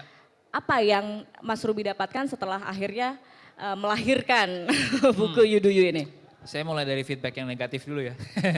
Boleh, boleh. Bukan negatif lah, yang menurut saya agak sedikit kontra Ya, gitu. ya. Karena ya itu juga saya perlu untuk membumikan saya juga gitu. Karena saya ngerasa yes ini buku pertama, yes ini mega bestseller, tapi bukan berarti nggak ada kurangnya gitu. Ya, Ya. Nomor satu feedback yang paling sering masuk adalah datang dari orang-orang yang sudah sering baca. Ya. Ya. Jadi mereka yang sudah sering baca, terutama baca-baca buku luar ya, yang mereka sehari-harinya mungkin sebulan sekali itu udah bisa pergi ke Periplus gitu ya, baca buku bahasa asing, beli buku 200-300 ribu sebulan 2-3 kali nggak masalah buat mereka. Pas baca buku ini, mereka akan bilang, Rup, ini 30-40, kadang 50%-nya kok ngerasa gue udah pernah baca di tempat lain. Oke. Saya jawab, exactly. Bisa jadi mungkin kamu bukan target market buku ini. Oke. Ya, buku ini seperti yang tadi saya cerita, tujuan utamanya adalah buat mereka yang nggak ngebaca, buat mereka yang nggak punya akses untuk beli buku-buku yang semahal yang kamu konsumsi gitu. Mungkin buat kamu ngerasanya udah biasa, Betul. tapi kamu cuma 2% dari populasi gitu. Betul, betul. Right? Jadi kalau ada feedback yang kayak gitu, saya udah bisa terima banget. Oke. Saya bisa terima banget ya. Dan yang kedua, feedback yang sering muncul nih ya, yang kontra adalah, Mas Ruby, kok ini isi bukunya banyak banget yang pakai contoh diri sendiri, lo narsis juga ya? Itu agak-agak pedes ya. Iya. Oke. Nah, kalau saya ngerasa di satu sisi orang bisa ngelihatnya kayak berasa narsis. Iya. Di sisi lain, buku ini secara jelas udah kasih judul Discovering Life Through Experiment. Iya. Jelasin Jadi- eksperimen Mas Ruby gitu ya. Exactly. Nah, yang saya pengen tawarkan adalah saya mengambil begitu banyak materi yang saya pelajarin, baik dari buku, baik ketemu mentor, baik dari saya ngobrol sama orang lewat podcast. Saya intisarikan menjadi sebuah pengalaman yang saya praktekin dalam hidup saya 15 tahun. Lalu hasilnya ini. Gitu. Ya. Justru tujuannya adalah untuk bilang bahwa apa yang bikin saya bisa berhasil, belum tentu akan bisa bikin teman-teman berhasil. Kalaupun teman-teman di sini ada yang plek-ketiplek nih ya, melakukan 100% apa yang saya lakukan di buku ini, belum tentu hasilnya sama loh. Makanya judulnya You Do You do you. Yang perlu dilakukan adalah ngambil polanya. Gitu, ngambil pola besarnya. Oh, dia tuh cari tahu kekuatan dia lewat tes ini, ketemu orang kayak gini, bikin produk kayak gini, eksperimennya kayak gini. Nah, itu yang perlu dilakukan. Ya. Proses itu yang perlu dicoba. Hasilnya kemungkinan besar kamu akan dapat hal yang berbeda. Sesimpel dari ngetes kekuatan aja.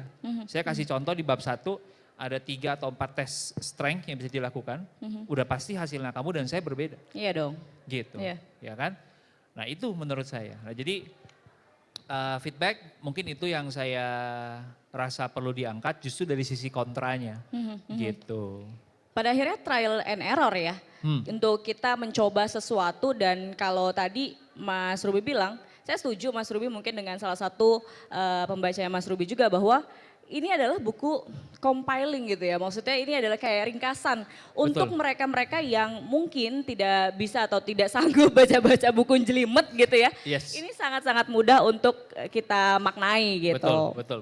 Betul. Nah teman-teman mungkin karena kita sudah 1 jam nih kira-kira kurang lebih kita bisa buka sesi tanya jawab terlebih dahulu.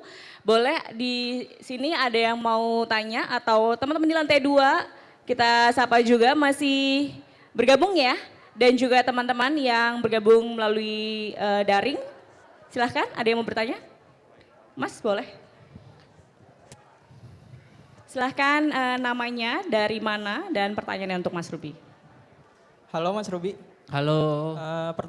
Perkenalkan, nama saya Riki Dea Zulkarnaen, saya dari Universitas Negeri Malang. Ya. Ricky ya? Riki. Oke. Ya, banyak sekali buku self improvement yang berbicara terkait keputusan dalam hidup. Nah, kita banyak yang menyarankan bahwa kita harus mengambil langkah yang kita sukai. Namun terkadang keadaan itu tidak menuntut kita untuk memilih hal yang kita sukai, seperti itu. Nah, apakah kita memungkinkan untuk memilih hal yang tidak kita sukai atau bahasanya itu kayak berdamai dengan keadaan? Ya. Lalu jika bisa, menurut Mas Ruby, langkah-langkahnya seperti apa? Seperti itu pertanyaan saya. Baik, terima kasih Terima Mas kasih. Riki. Mungkin kadang suka nyemplung di di situasi yang oke lah akhirnya aku harus berdamai gitu. Gimana Mas Ruby? Ya. Nah, kalau di buku aku udah sempat tulis tuh. Ada risetnya ya, saya lupa-lupa ingat angkanya berapa. Tapi kurang lebih gini, anggaplah dari 0 sampai 10. 10 itu 100% yang kita kerjakan kita suka. Kalau kita bisa ketemu 50% aja kita suka, itu udah di atas 20% orang yang bisa menikmatin itu. Karena kebanyakan orang itu bahkan setengahnya aja enggak. Nanggap ya? Artinya apa? Dalam setiap profesi yang kita kerjakan, itu pasti ada bagian yang kita enjoy, bagian yang kita kurang enjoy. Dan itu sangat normal. Dan itu datangnya satu paket, nggak bisa pilih. Nggak bisa bilang, sorry ya gue mau ngerjain enaknya doang, yang enggaknya gue mau kasih ke orang lain gitu. Nggak bisa begitu. Ya, nah ketika kita udah bisa menerima itu, kita jadi bisa bilang, oh iya ya, gue udah, dengarlah dari gue yang udah nyobain 9 hal yang berbeda, dan percayalah, bahkan di hal-hal yang gue ngerasa gue udah suka banget, contoh creating content gitu. Orang kan ngeliat kayak, ih enak banget ya kerjaannya ya, bikin konten doang terus dibayar gitu kan. Masih banyak bagian yang gue gak suka. Gitu. Nah, jadi cara berdamainya tadi ya, bener ya. Itu satu, di kepalanya udah mindsetnya begitu. Sehingga waktu kita ngerjakan, gimana ya saya pakai bahasa yang simple ya.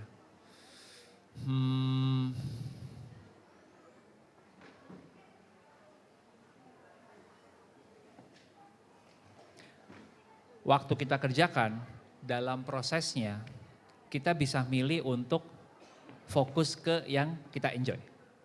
Gitu. Contohnya, dulu saya jualan alat berat. Ekskavator, bulldozer, crane, turun ke lapangan penuh dengan lumpur, pakai sepatu boot, panas-panasan saya sampai keling banget waktu itu ya. Ya.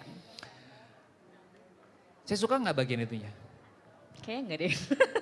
Tentu tidak, siapa yang mau gitu panas-panasan dijemur setiap hari, lapangan segede 3 hektar gitu ya. Iya. Bau terus dekil gitu ya. Tapi di tengah ketidaknyamanan dan ketidaksukaan itu, saya selalu bisa cari apa yang saya suka. Nanggap gak? Akhirnya saya ketemunya gini, kok tiap hari naik turun beginian gitu ya. Tapi di mana gue bisa cari kesukaannya? Oke. Ketemu di sebuah Sabtu siang, saya lagi nganggur, lalu saya bilang ke operator, bos tolong nyalain dong, gue pengen latihan gali lubang tutup lubang pakai ekskavator. Ngapain mas? Ya iseng aja gue pengen nyobain. Ternyata setelah saya cobain teman-teman, seru sekali. Belajar Bisa mengendarai gali lubang ekskavator pakai ya. tutup lubang itu. Right? Yang selama ini di depan mata saya 2 tahun, saya tiap hari naik turun alat itu. Ternyata saya enjoy di situnya. Akhirnya apa? Semenjak itu, setiap kali saya ketemu sama klien, kalau kliennya bilang ngetes, saya bilang saya aja yang naik. Ya, Bapak operator kerjanya cuma nyalain doang, gitu. Saya aja yang ngendarain.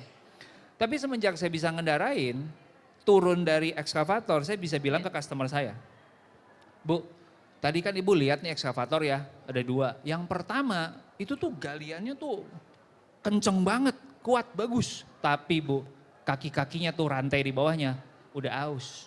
Saya udah ngecek, kalau ganti kaki-kakinya tuh rantainya 60 juta minimal. Itu pun masih KW2 buatan Cina. Iya. Yang kedua kita tes nih Bu ya, itu tadi Ibu lihat galiannya kurang kuat, tapi saya udah ngecek, itu cuma masalah piping. Bener-benerin piping mas 10 juta paling mentok.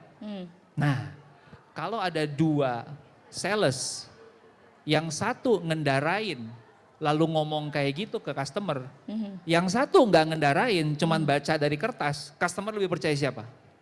Tentu yang ngendarain. Yang ngendarain. Lebih trusted gitu ya. Lebih trusted. Padahal apakah saya orang paling jago di ekskavator? Enggak juga. Tapi saya bisa memposisikan diri saya di sepatunya customer saya. Nah, semenjak itu teman-teman, turun ke lapangan mau panas-panasan kayak hujan kayak pakai sepatu boot kayak, saya jadi enjoy. Kayak taman bermain ya jadi. Exactly, karena saya jadi fokusnya ke yang saya seneng. Ih, gue punya kesempatan lagi nih ngabisin solar. Biasa kan diprotes ya sama bos, lu ngabisin solar aja lu gali lubang tutup lubang. Ya. Tapi kan enak gitu loh. Jadi percayalah teman-teman, ketika kita akhirnya bisa menerima tadi, ada yang pasti yang kita suka, ada yang kita nggak suka, dan sepaket, dan mau kerjaan manapun pasti ada yang kayak gitu. Udah. Yang kedua, kita cari yang kita suka di tengah ketidaksukaan itu. Lalu kita fokus ke yang kita suka, kita jadi lupa sama yang ketidaksukaannya. Karena happiness dari ngerjain yang kita suka itu mengalahkan rasa nggak enaknya ngerjain yang kita suka. Gitu. Baik. Tetap cari sparkle-nya ya. Jadi kita harus cari apa kesukaan kita di bidang itu. Mungkin satu zona kita agak nggak nyaman, tapi di zona lain mungkin kita bisa nyaman. Yes. Makanya kalau saya simpulkan dalam satu kalimat, kan ada orang yang bilang do what you love.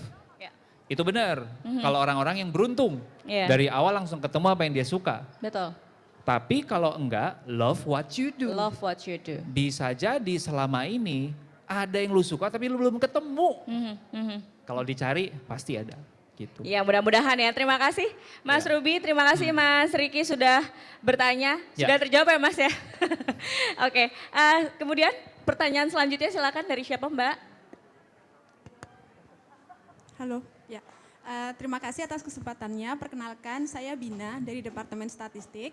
Mohon izin, saya sangat mengapresiasi bukunya Mas Ruby karena berdasarkan dari pengalaman sendiri ya Mas ya. Jadi kalau ada yang bilang itu narsis, kalau menurut saya sih ya memang betul kita itu harus memberikan atau membagi pengalaman kita ya berdasarkan atas diri kita. Kalau kita bukan berdasarkan diri kita malah jadi kesannya sok tahu ya, betul gitu. Benar. Ya, terima kasih. Kemudian pertanyaan saya ada 2 Mas.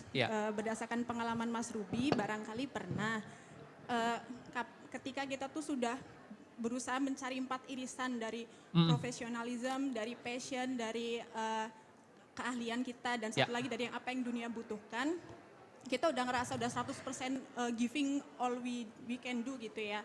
Terus mohon izin nih Mas, saya belum baca buku Mas Ruby, siapa tahu nanti dapat bukunya, amin. Nah itu jadi belum tahu nih, pernah nggak Mas Ruby mengalami sudah all out, ternyata Tuhan berkehendak, oh nggak gini hasilnya kayak gitu, tidak seperti yang diharapkan. Bagaimana Mas Ruby menghandle, menerima dan berdamai dengan itu. Pertanyaan keduanya, setelah sudah mengalami hal seperti itu, next step-nya seperti apa?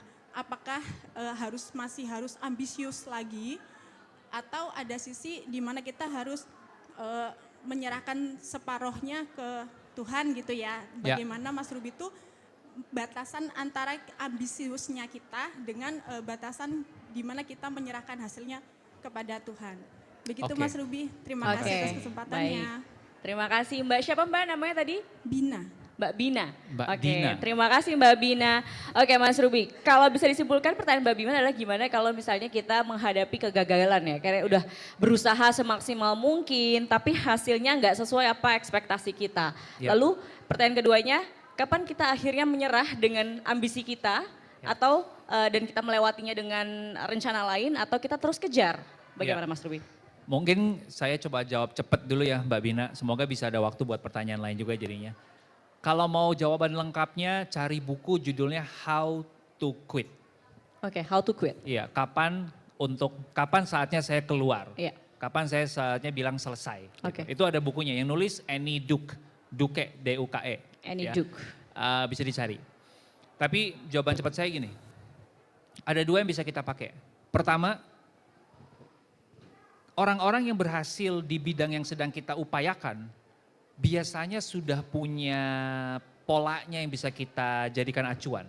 Oke. Contohnya teman-teman, siapa di sini yang mau jadi YouTuber? Nggak ada ya? Biasanya 80% tuh. Mungkin Yang karena mau jadi YouTuber? kurang banyak Gen Z di sini. Ya. Kalau Gen Z soalnya mau jadi apa? YouTuber dan content creator. Content creator. Oke, tapi contoh lah kita ngambil contoh YouTube. Karena saya yakin teman-teman paham dengan YouTube. Datanya sudah ada teman-teman. Untuk rata-rata untuk bisa mendapatkan 100.000 subscribers, itu orang perlu bikin minimal 100 video. Oke. Oke. Sekarang saya tanya nih ke Mbak Bina. Kalau datanya sudah ada, untuk mendapatkan 100.000 subscribers butuh bikin minimal 100 video. Lalu Mbak Bina baru bikin 37 video. Stop apa enggak? Enggak dong. Harus lanjut. Belum 100. Iya. Orang lain aja butuh 100 baru bisa 100.000. Itu bisa dicari. Nah, temukan di industrinya kamu, standarnya gitu tuh ada enggak? Ya kalau kamu ternyata ada standarnya dan kamu belum mencapai standar itu, ya nggak boleh nyerah dulu dong. Basic levelnya aja belum kita lampaui kan, artinya kita belum kasih semaksimal kita. Itu yang pertama. Lalu yang kedua, saya juga sadar, itu kan ngelihat dari luar, faktor standar dunianya. Ya. Yang kedua ada faktor internalnya kita sendiri gitu. Ada orang-orang yang mungkin nggak punya privilege untuk bisa ngabisin waktu sepanjang itu untuk bereksperimen. Ya. Contohnya sekarang, waktu teman-teman tanya saya, podcast 3 Days of Lunch itu sudah menghasilkan belum?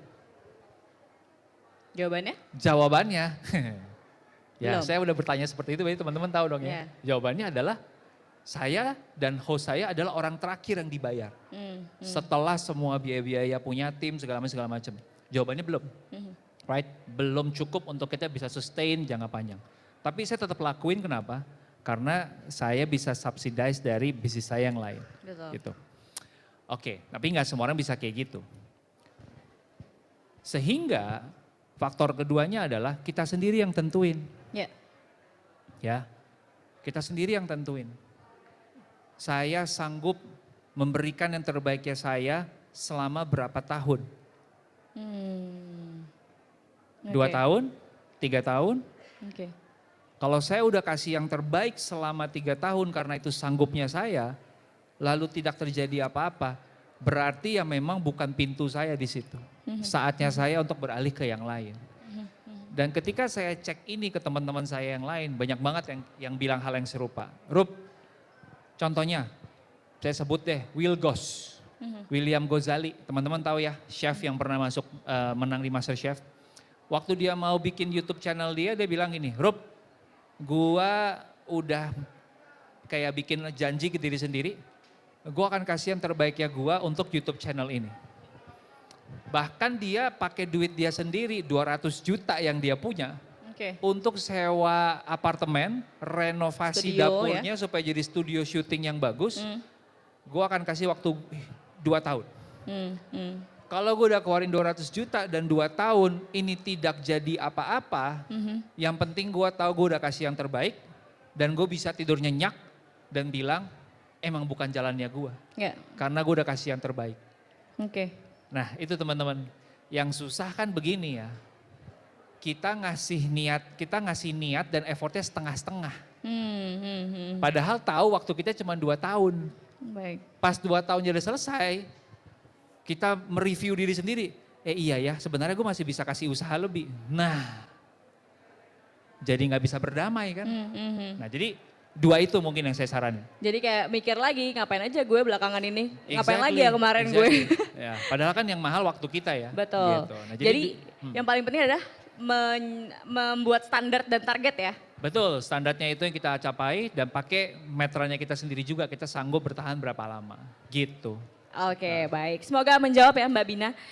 Teman-teman kita juga ada pertanyaan dari Mbak Titin.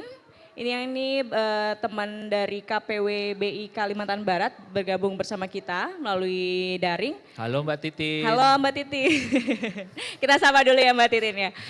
Mas Ruby, relationship dan teman akrab di kantor kadang ini sulit ditemui ya karena biasanya sifatnya profesional begitu ya. Karena bisa jadi seseorang ini enak dijadikan teman curhat namun nggak cocok sebagai teman kerja akibat kinerjanya. Lalu bagaimana cara kita agar menemukan teman di kantor yang bisa menjadi teman sejati? Ada nggak sih teman sejati di kantor sebenarnya? Menurut saya secara probabilitas sih harusnya ada-ada Harusnya aja ada ya. Harusnya ada-ada aja. Tapi kalau memang kita sudah mengusahakannya selama kurun waktu tertentu dan memang kita ngerasa orang ini belum cocok untuk menjadi teman sejati, memang ya sebatas teman kantor, ya nggak ada salahnya juga, nggak Ya, apa-apa juga. nggak apa-apa juga ya. Nggak harus kita paksakan juga. Mungkin jadinya jawabannya adalah teman sejati kita dapatkan dari luar kantor gitu. Dan itu sangat oke banget kok, nggak apa-apa. Oke. Iya. Dan satu lagi pertanyaan dari Mbak Titi adalah Mbak Titin, apa tips dan triknya agar menemukan teman sejati yang menerima kita apa adanya? Nah ini masih terkait teman sejati ya, karena Ya. semakin sulit biasanya kita semakin bertambah usia begitu ya, pertemanan semakin kecil, mau dari di kantor, di luar kantor gitu. Jadi kadang kita sulit menemukan teman sejati kita. Seperti apa Mas tips and triknya? Oke. Saya juga pernah di fase yang sama ya. Kayaknya Mbak Titin ini kalau saya lihat mungkin udah sekitar 10 tahun saya sebak-tebak semenjak kuliah gitu ya. Terus 10 tahun terakhir fokus kerja. Terus tahu-tahu kemana teman kuliah saya? Gitu kan. Ternyata kok hidup saya sekarang lumayan lonely gitu. Menurut saya ada beberapa faktor yang bisa kita lihat. Walaupun mungkin ini nggak spesifik di buku ya. Nomor satu, pertemanan itu lebih mudah terjadi kalau kita dengan orang-orang yang di dalam musim hidup yang sama. Contoh, siapa di sini yang punya temen, dulunya seangkatan kuliah, tapi dia udah punya anak 3, sementara kalian belum menikah. Susah banget pasti hangoutnya, ya enggak? Karena dia setiap kali hangout yang dipikirin, di mana anakku bisa main, di mana ada daycare, Iya. di mana yang makanannya bisa cocok sama anak gua, right? Kafe yang ramah anak di mana ya? Exactly gitu. Yang dia akan dahulukan untuk ketemu adalah teman dia yang lain yang punya anak juga. Iya, Karena minimal si anak-anak bisa main sendiri gitu. setuju. Right? Nggak perlu dia jagain gitu. Nah jadi itu udah nature-nya manusia. Akan mencari orang-orang yang di musim hidup yang bermiripan. Ya, nah cari teman-teman mana yang di musim hidup yang serupa juga tuh. Gitu. Nah yang kedua, kalau mau cari yang menurut saya menerima kita apa adanya, masuknya lewat jalur hobi. Oke. Masuk lewat jalur hobi itu menurut saya bagus banget. Pertemanan yang paling pure kayaknya ya. Menurut saya di situ cukup besar potensi pure-nya.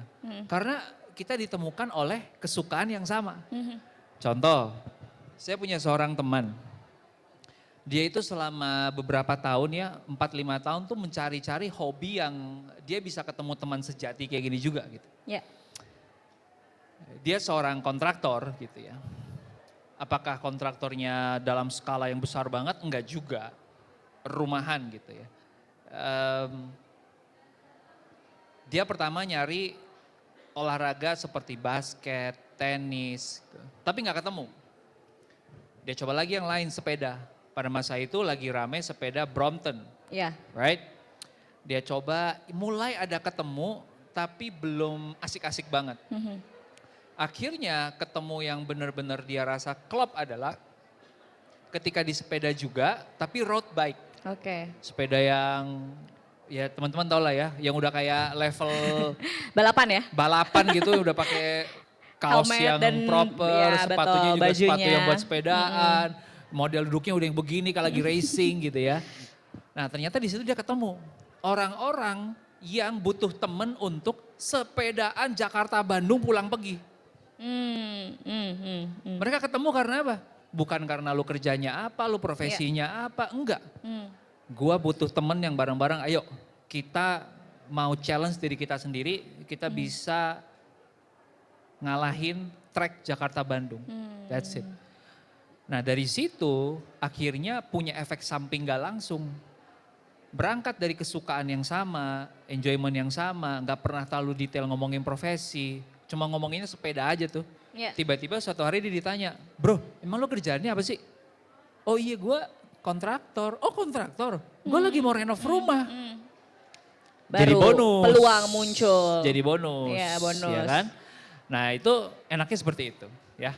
Gitu. Jadi berangkat dari jalur hobi. Dan kalau bisa di season hidup yang sama. Oke. Gitu. Karena memang akhirnya manusia itu punya ini ya, punya prioritas masing-masing. Betul. Kalau udah berbeda jalan itu nggak apa-apa. Iya nggak apa-apa. Nggak apa-apa banget, teman kita punya jalannya masing-masing, kita juga punya prioritas kita. Betul. Gitu ya. Oke. Nah kita juga akan lanjut masih dalam sesi tanya jawab Mas Ruby. Ya. Kita akan sapa teman-teman adik-adik kampus yang ada di lantai 2. Di lantai Boleh 2. silakan. Saya lagi lihat lantai 2-nya di mana. Halo, halo. Ada pertanyaan Oh teman-teman? di situ ya. Halo. Halo. Ada yang mau bertanya silahkan. Ke perwakilan panitia di situ boleh. Oh udah berdiri tuh. Oke, halo Mas Ruby. Sebelumnya perkenalkan saya Iren dari Bank Indonesia Institute. Saya mau nanya Mas, misalnya kan sekarang tuh penting banget ya Mas ngelakuin namanya personal branding gitu. Terus misalnya kita udah terlanjur personal branding sama orang, jadi misalnya ekonom atau researcher, tapi ternyata di suatu poin atau waktu gitu kita pengen banget nge-switch personal branding kita di masyarakat. Misal saya mau jadi content creator yang lucu gitu. Itu gimana ya Mas caranya supaya di mata masyarakat tuh saya bisa ke-switch gitu? Oke, makasih Mas pertanyaannya. Oke, terkait Oke. personal branding ya. Ya, Memang ya. di masa digital seperti sekarang personal branding sangat penting ya Mas. Seperti Ya. apa Mas Ruby silakan. Iya aku coba jawab ya. Jadi personal branding ini topik yang seru banget. Karena kayaknya di zaman sekarang semakin butuh ya. Ya. Gimana nge-switch personal branding dari satu topik atau satu niche tertentu akhirnya kita mau belok. Yang pertama menurut saya harus mau siap untuk mikir jangka panjang dulu. Karena bukan sebuah effort yang bisa diselesaikan dalam waktu seminggu 2 minggu gitu. Oke. Ya. Karena kan orang sudah punya persepsi khusus tentang kita. Misalkan orang ngelihat saya mungkin udah, oh kalau Ruby ini ngomongin tentang keuangan, karir, personal development gitu. Nggak mungkin nih tiba-tiba dia, bukan nggak mungkin ya, jauh untuk orang bisa mengkonekkan Ruby itu adalah stand up comedian gitu. Oke. Karena emang jalan ke Banyol juga kan. Nah tadi kan dia kasih contoh mau jadi orang yang lucu gitu kan. Nah saya ngambil contoh saya aja, itu kan jadi jauh banget. Nah gimana caranya untuk pindah ke sini gitu. Ya berarti harus bertahap nih. Benang merahnya harus dibikin dulu. Mungkin konten-konten pertama yang kamu bikin enggak jauh-jauh dari konten yang sekarang. Tapi mulai menambahkan unsur lucunya. Ya. Gitu. Kalau case saya, mungkin saya akan tetap ngomongin keuangan dan personal development, tapi mulai ditambahin bits-bits lucunya gitu. Saya jalankan itu mungkin sekitar sebulan, 2 bulan, 3 bulan, sampai orang ngelihat bahwa oh si Ruby sudah mulai banyak ngelucu. Oke. Orang udah mulai kena bahwa Ruby bukan hanya personal development, tapi personal development plus lucu. Komedi. Komedi. Nah, setelah itu kena, baru kita masuk ke fase 2. Mulai uji. Komedi kita kalau di luar konten personal development masih bisa enggak? Ya. Dites komedi plus relationship misalnya. Komedi plus makanan misalnya. Komedi plus I don't know, politik cek. Mana tahu kan mau dicoba. Ternyata setelah kita ngetes ada tuh, ternyata cocoknya komedi plus relationship. Nah akhirnya ketemu kan, oh ternyata bisa nih gua komedi yang lain selain ngomongin tentang personal development. Nah baru masuk fase ketiga. Boleh tuh kita udah komedinya berbagai macam topik yang berbeda. Nah fase 1, 2, 3 ini mungkin bisa kurun waktu setahun, bisa 6 bulan tergantung seberapa sering kita mengeluarkan konten baru. Karena makin banyak yang kita keluarin, makin cepet nempel di kepala orang kalau kita lagi fase transisi gitu. Gitu kali ya. Semoga menjawab yang di lantai 2. Tapi Mas Ruby sendiri untuk pengalaman pribadi, setahu saya Mas Ruby itu benar-benar pernah switch Ya. personal branding ya. Ya. Dari sebelumnya seorang profesional, Ya. terus sekarang jadi entrepreneur dan juga Kreator. orang yang akrab dengan self development gitu. Ya. Gimana waktu itu pengalamannya? Kalau saya waktu itu ngambil case yang ekstrim, benar-benar bikin akun baru dari nol. Oke, padahal akun sebelumnya juga sudah puluhan ribu. Sudah puluhan ribu, sudah 30 ribuan waktu itu. Cuman saya ngerasa nggak apa-apa deh. Justru perjalanan dari nol itu yang saya pengen ngerasain lagi. Gitu. Gitu. Nah tapi kan yang bertanya mungkin nggak pengen capek-capek dari awal ya. Iya. Nah silahkan coba yang 3 fase tadi itu. Oke, baik. Semoga menjawab ya Mbak ya. Kita juga masih ada pertanyaan Mas Ya, Ruby. boleh, yuk. Dari teman yang ada melalui Zoom. Ada Mas Muhammad Al-Jabir, Mas Ruby bagaimana sikap kita ketika menghadapi rekan kerja yang toksik? Nah tadi kita sudah sempat singgung ya. Dan kadangkali menyinggung kita dalam hal pekerjaan. Padahal kita menyenangi pekerjaan tersebut dan sesuai dengan passion. Bagaimana tipsnya kemudian agar kita menghadapinya? Hari-hari kadang kalau misalnya di kantor ketemu teman kerja atau rekan kerja yang toksik tuh jadi apa ya merusak hari gitu. Padahal kita sudah berusaha maksimal misalnya dalam hal pekerjaan kita. Gimana Mas? Ya, orang toksik itu akan semakin bisa hidup kalau kita tanggapin. Oke. Jadi langkah pertama menurut saya adalah nggak usah terlalu nganggap serius orang itu dan nggak usah terlalu ditanggepin. Gitu. Karena makin kita tanggepin tuh makin kasih dia oksigen untuk ternyata keisengan gue ini direspon loh. Berarti gue bisa nih bikin lebih kesel lagi orang ini gitu. Nah itu yang pertama. Jadi kita set boundaries yang clear. Kalau orang ini yang bersuara, ada baiknya kita mengontrol diri dan tidak meresponi sama sekalian gitu. Itu yang pertama. Yang kedua, karena saya percaya gini teman-teman. Satu orang toksik di 99 orang yang gak toksik, satu orang toksik ini akan kefilter dengan sendirinya. Ya, kalau 99 ini sadar, cuekin aja orang gitu. Ya, yang kita sering lakukan adalah justru malah meresponi dan membiarkan satu ini bertelur jadi 2, jadi 3, jadi 4 gitu. Kalau 99 ini bareng, satu ini dengan sendirinya akan seleksi alam gitu. Nah yang kedua, menurut saya dari pengalaman cara terbaik untuk membuktikan diri, untuk membungkam mereka yang mungkin kadang suka ngeselin adalah lewat performance. Karena dalam dunia profesional, nomor satu yang dilihat kan merit kan. Iya. Seberapa baik kita di dalam pekerjaan kita, performance kita capai target apa enggak, KPI kita bisa cek satu-satu dengan baik apa enggak. Kalau semuanya itu tercapai, apapun yang dia ngomongin gak akan bisa membantah yang namanya performance. Gitu. Itu sih menurut saya. Jadi lawan dengan performance kalian. Oke. Ketika performance kita bagus, dia ngomong apa juga orang gak percaya. Karena tidak terbantahkan oleh performance yang bagus gitu. Oke. Mungkin satu lagi juga Iya. jangan diomongin ya. Maksudnya Iya. tadi kan Mas Ruby bilang cuekin aja. Tapi juga kita kadang suka gatel ngebahas ini orang terus gitu. Nah itu tuh yang kadang Iya. jadi PR malah jadi kepikiran setiap hari. Intinya adalah padahal harusnya ya udah nggak usah ngomongin dia. Iya. Karena kalau kita meresponin dia itu kembali ke prinsip tadi ya. Yang agak-agak stoik menurut saya Iya. adalah kita fokus ke apa yang bisa kita kontrol. Ya. Masalahnya, kalaupun kita nanggepin dia, kita nggak bisa ngontrol dia akan ngebalas apa kan? Betul. Nah itu kan makin bahaya. Iya. Mendingan fokus yang kita bisa kontrol adalah cuekin aja. Cuekin aja, nggak usah ditanggepin. Iya. Nggak usah ditanggepin dan nggak usah diomongin lagi gitu ya. Oke, kita masih ada pertanyaan dari adik-adik peserta kampus Merdeka di lantai 2. Halo adik-adik. Masih bergabung ya? Ada yang mau bertanya silahkan. Biasanya sih banyak sih pertanyaan nih. Tes. Ya boleh tes langsung aja. Oke baik, selamat siang Mas Ruby. Saya Abu Hoiroh dari Departemen Komunikasi peserta magang Kampus Merdeka Angkatan ke-6. Nah diskusi kita pada pagi hari ini sangat menarik dan memberikan insight baru pada kami semua.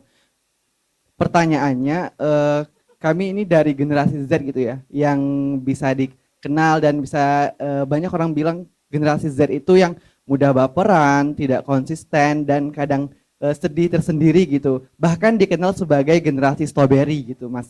Nah, yang menjadi pertanyaan kami ini Mas, apa sih tips dari Mas terkait masalah generasi Z yang bisa dipandang yang negatif? Bagaimana cara kami tetap konsisten dengan pilihan? Kadang kami ini di tengah jalan memiliki sebuah keinginan dan berubah haluan gitu. Bagaimana cara menetapkan konsisten tersebut gitu? Terima kasih.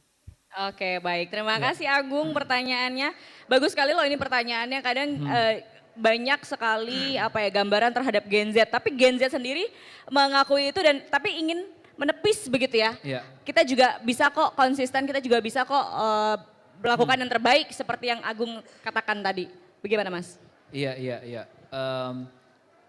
Kalau saya justru nggak suka mengkotak-kotakan dengan generasi strawberry atau Iya, apa gitu ya. Menurut saya di setiap generasi pasti ada yang seperti itu. Iya. Terlepas dari umur dan tahunnya pasti ada yang kayak gitu. Karena gini, justru lebih berpengaruh menurut saya adalah bukan di level generasi, tapi di level keluarga masing-masing.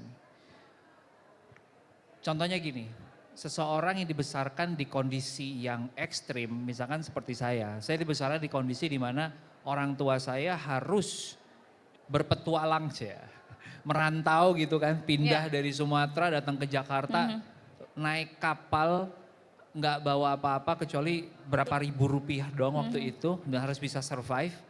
Kita mengalami proses itu bikin kita jadi terbiasa untuk susah. Ya. Tapi generasinya ponakan saya sekarang nih, anaknya kakak saya, kondisi kita sekarang sudah jauh lebih baik. Stabil gitu. Mereka nggak perlu lagi harus merantau, orang tuanya punya kerjaan tetap, lahir di rumah sakit yang keluarnya udah ber-AC, sampai sekarang juga tidurnya kalau nggak ada AC nggak bisa, ngerti nggak?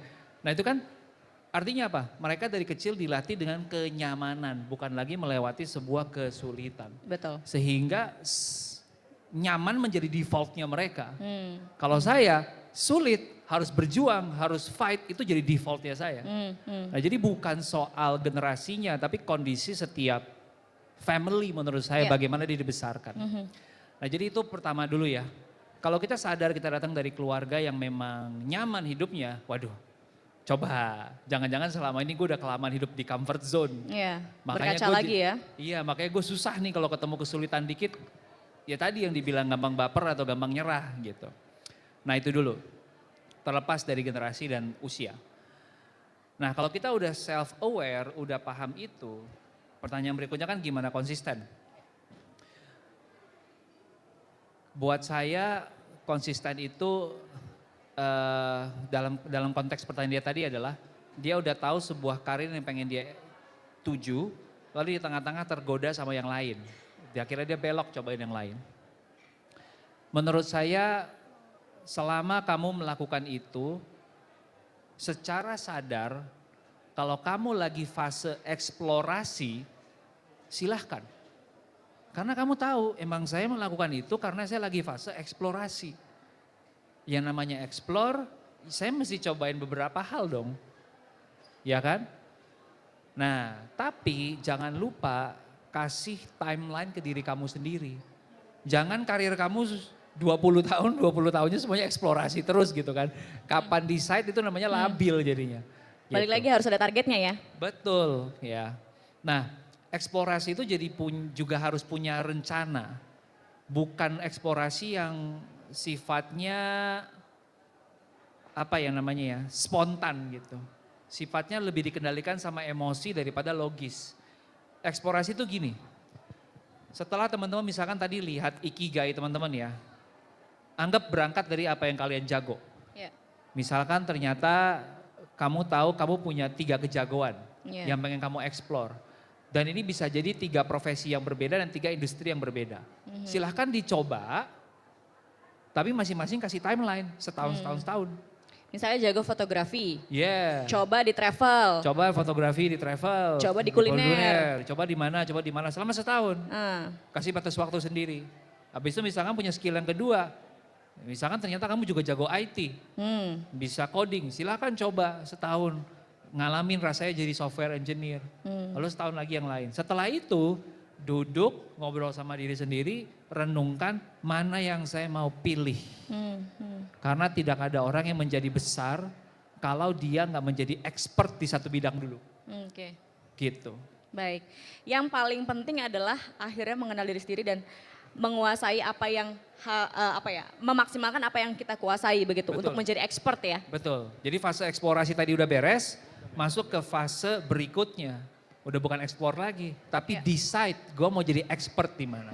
Nah, udah masuk ke fase expert, butuh tuh yang orang bilang 10.000 jamnya kamu. Iya. Koleksi 10.000 jam di situ. Udah nggak Baik. bisa pindah-pindah lagi. Baik. Gitu. Nah, tapi mungkin untuk Agung tadi ya, Ya, mungkin ini masanya dia untuk explore karena kan Iya. kalau Gen Z ini masih 20 tahun ya. Iya. Jadi mungkin waktunya untuk eksplorasi betul. bidang apapun silahkan geluti dan pelajari dan maksimalkan apa yang bisa kita lakukan gitu ya. Betul. Aku kasih tambahan dikit ya. Boleh. Jadi explore ini juga kadang-kadang tidak berarti kita harus selalu pindah kantor. Iya. Ngobrol dulu sama HR-nya. Iya. Bisa betul. jadi kesempatan itu datang dari dalam, nggak perlu cari keluar. Bisa jadi cuma pindah divisi gitu ya. Rotasi, betul. Rotasi. Kalau bisa difungsikan dari dalam ya kita nggak perlu repot lagi gitu. Malah lebih enak kan, kita jadi individu yang lebih lengkap. Aku ambil contoh misalkan di BI deh ya. Ya. Misalkan di BI diizinkan untuk berrotasi 1, 2, 3 hal yang berbeda. Betul. Setelah selesai eksplorasi, kamu jadi punya pengalaman yang lengkap gitu. Oh, saya udah pernah coba 3 hal yang berbeda, jadi bisa relate ke teman-teman yang divisi lain. Nah gitu menurut saya ya. Apalagi kalau HR-nya yang memang betul bagus ya untuk developing karyawannya, Betul. itu pasti mereka ngebantu Bener. untuk bisa memaksimalkan potensi karyawannya ya. Betul, difasilitasi harusnya. Betul, oke baik. Masih ada pertanyaan lagi mungkin teman-teman yang ada di lantai 1 yang di sini. Boleh silakan Mbak. Ada 2, Mbaknya dulu yang ini. Ya, silakan. Seru ya obrolannya ya. Ternyata Iya, teman-teman banyak bertahan. banget loh. ya. Tepuk tangan dulu buat Tepuk teman-teman tangan semua dong yang masih Untuk bertahan. teman-teman semua masih Keren. bergabung di sini. Silakan Mbak. Baik, Ya. terima kasih atas kesempatannya Mas. Mohon izin perkenalkan. Boleh lebih dekat mic-nya kurang kedengeran? Ya. Oke, perkenalkan nama saya Aulia dari Universitas Indonesia. Mohon izin bertanya Mas, sebenarnya ini aku lagi bingung. Kan tadi lebih baiknya kita melakukan fokus pada apa yang bisa kita kontrol. Nah sekarang ini tahapnya saya lagi nyusun tesis. Nah tapi sebenarnya aku sudah buat proposalnya, sudah Oke. jadi. Tapi lagi dosennya bilang ini cakupannya terlalu luas. Padahal itu adalah sesuatu yang ingin saya lakukan, sesuatu yang saya sukai karena memang lagi dibutuhkan untuk kebencanaan seperti itu. Sekarang itu lagi kayak drop, aku mau ini tapi kata dosennya ini terlalu lama selesainya.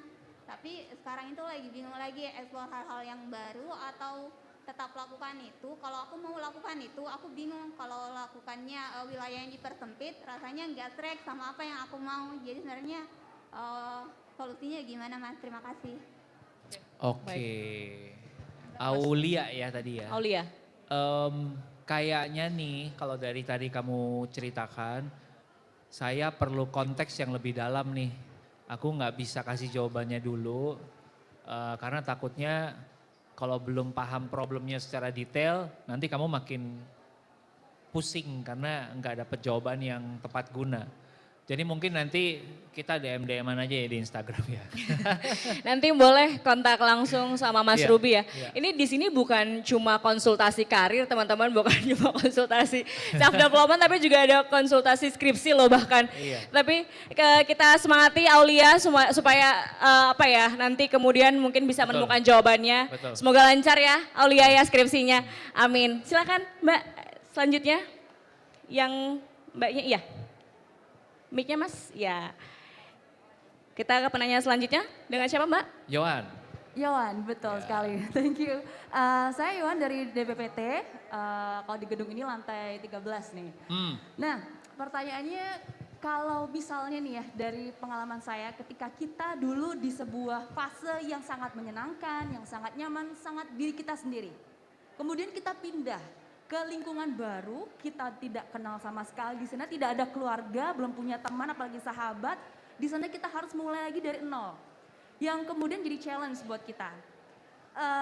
Bagaimana kita how to deal with that condition gitu. Oke. Gimana kita dan meyakinkan diri kita bahwa kita bisa di sana meskipun mulai dari nol. Ya. Dan caranya seperti apa supaya kita bisa mengulang kembali hal yang menyenangkan.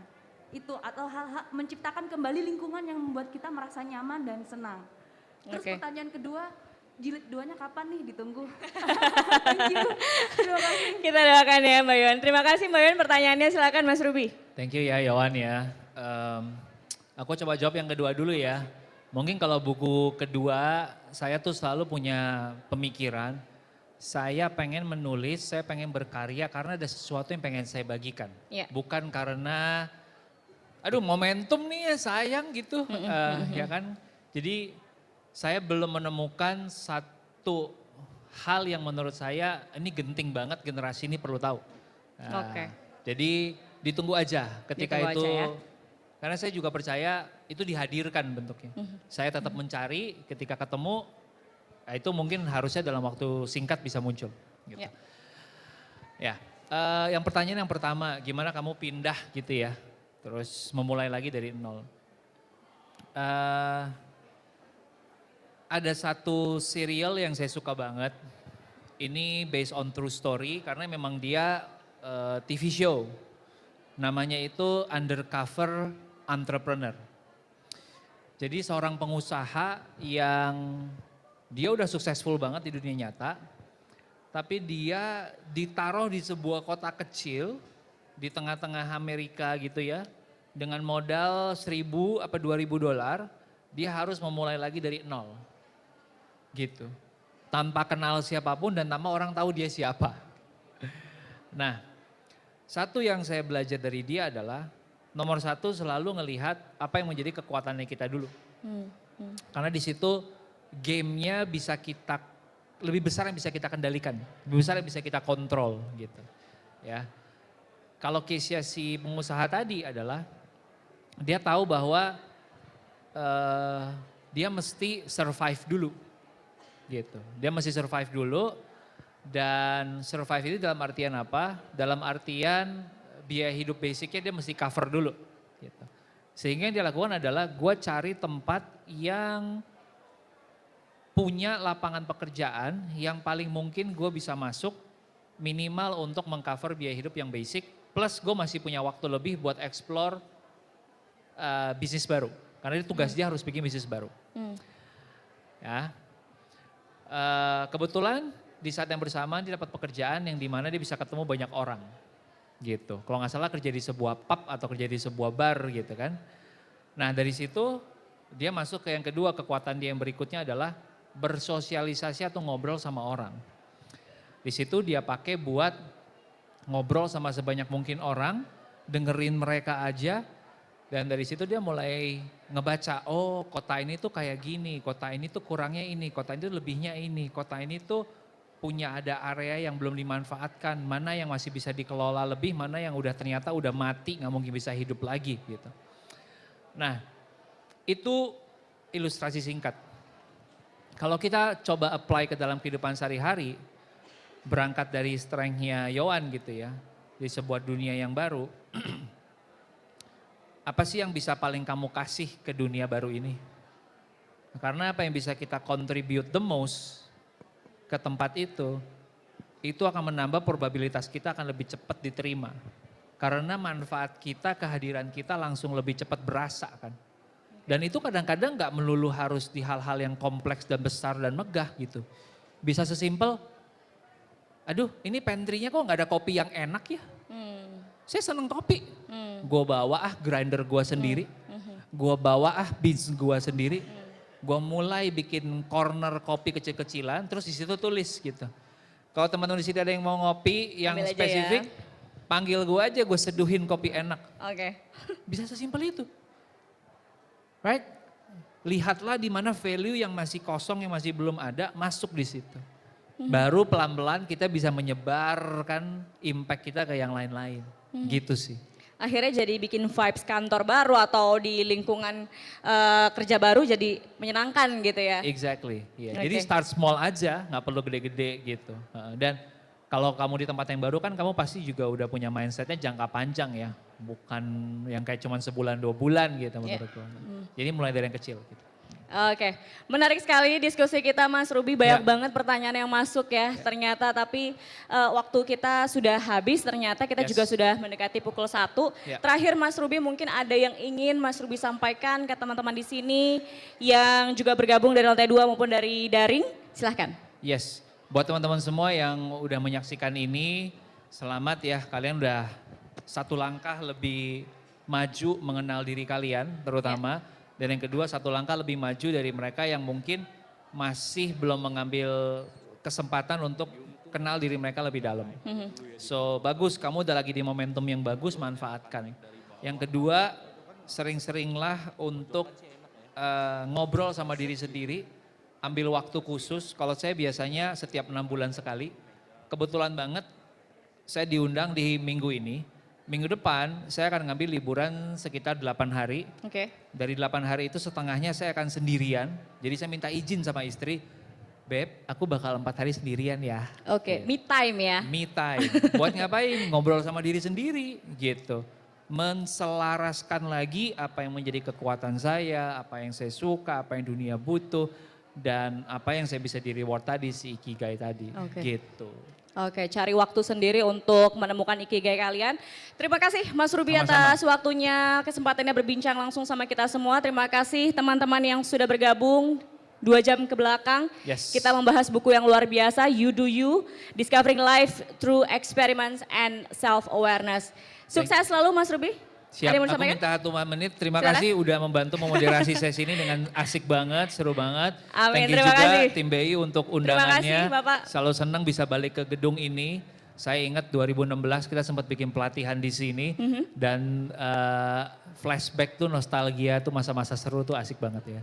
All the best buat BI dan semua inisiatif serunya. All the best, keren banget. Apalagi di hari ini 17 Mei kita memperingati Hari Buku dan kita membedah buku yang luar biasa, impactful tentunya buat kita.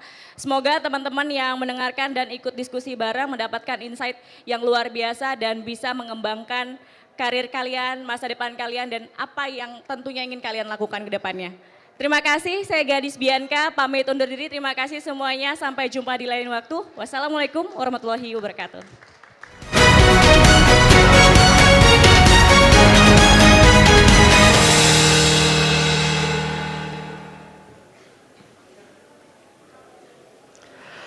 Baca buku untuk ilmu yang terus digali. Menambah wawasan dan kontribusi untuk lembaga. Kami ucapkan selamat datang kembali dalam acara World Book and Copyright Day 2023.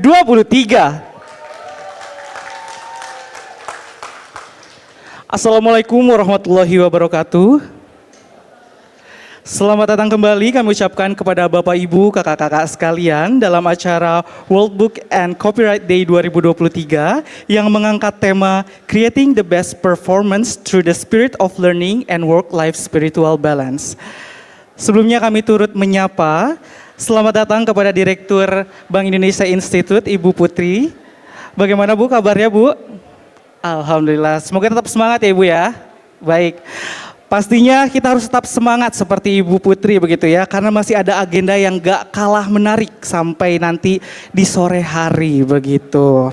Perkenalkan kembali saya Febri Taufik dari Departemen Pengelolaan Uang yang akan menemani Bapak Ibu kakak-kakak sekalian sampai sore hari nanti.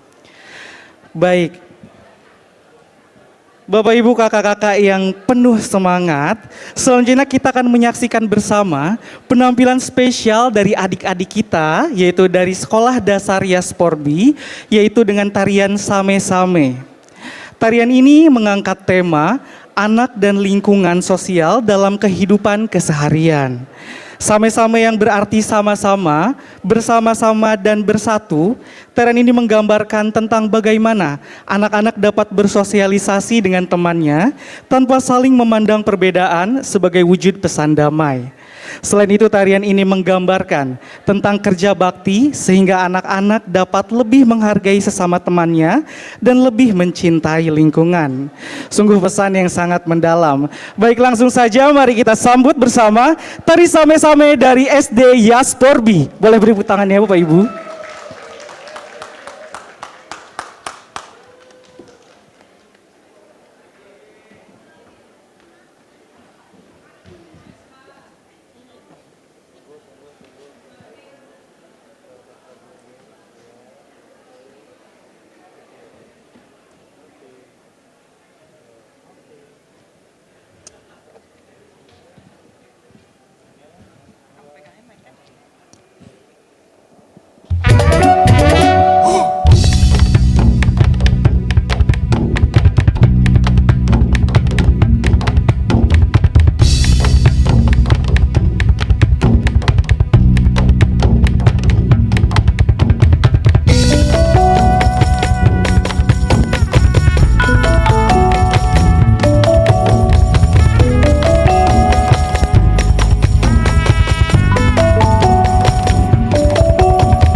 Baik, terima kasih adik-adik. Sungguh penampilan tarian kreasi yang apik, ciamik, dan menggemaskan begitu ya dari adik-adik kita ini dari SD Yasporbi.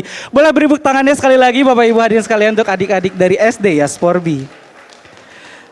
Bapak Ibu hadirin sekalian, selanjutnya sebagai salah satu wujud kepedulian Bank Indonesia terhadap kemajuan negeri dan upaya mencerdaskan generasi bangsa, serta wujud nyata Aku Bangga BI Bermakna, hari ini akan dilakukan penyerahan donasi buku secara simbolik kepada Yayasan Al-Hayah-Hayatuna. Oleh karena itu kami mengundang perwakilan dari Yayasan Al-Hayah-Hayatuna, Ibu Inas, untuk dapat naik ke atas panggung. Dan mohon perkenan kepada Ibu Putri untuk dapat naik ke atas panggung dan secara simbolik menyerahkan donasi buku dari Bank Indonesia untuk Yayasan Al-Hayah-Hayatuna.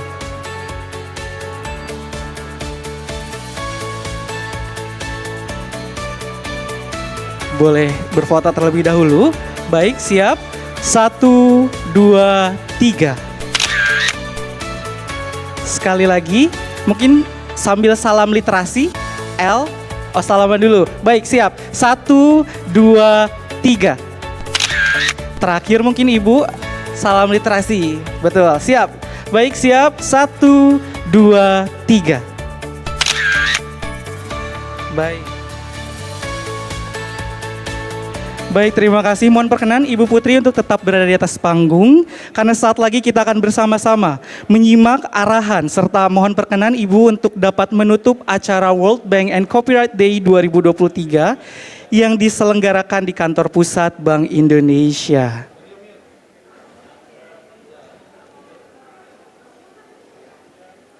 Baik, kepada yang terhormat Ibu Putri, kami silakan.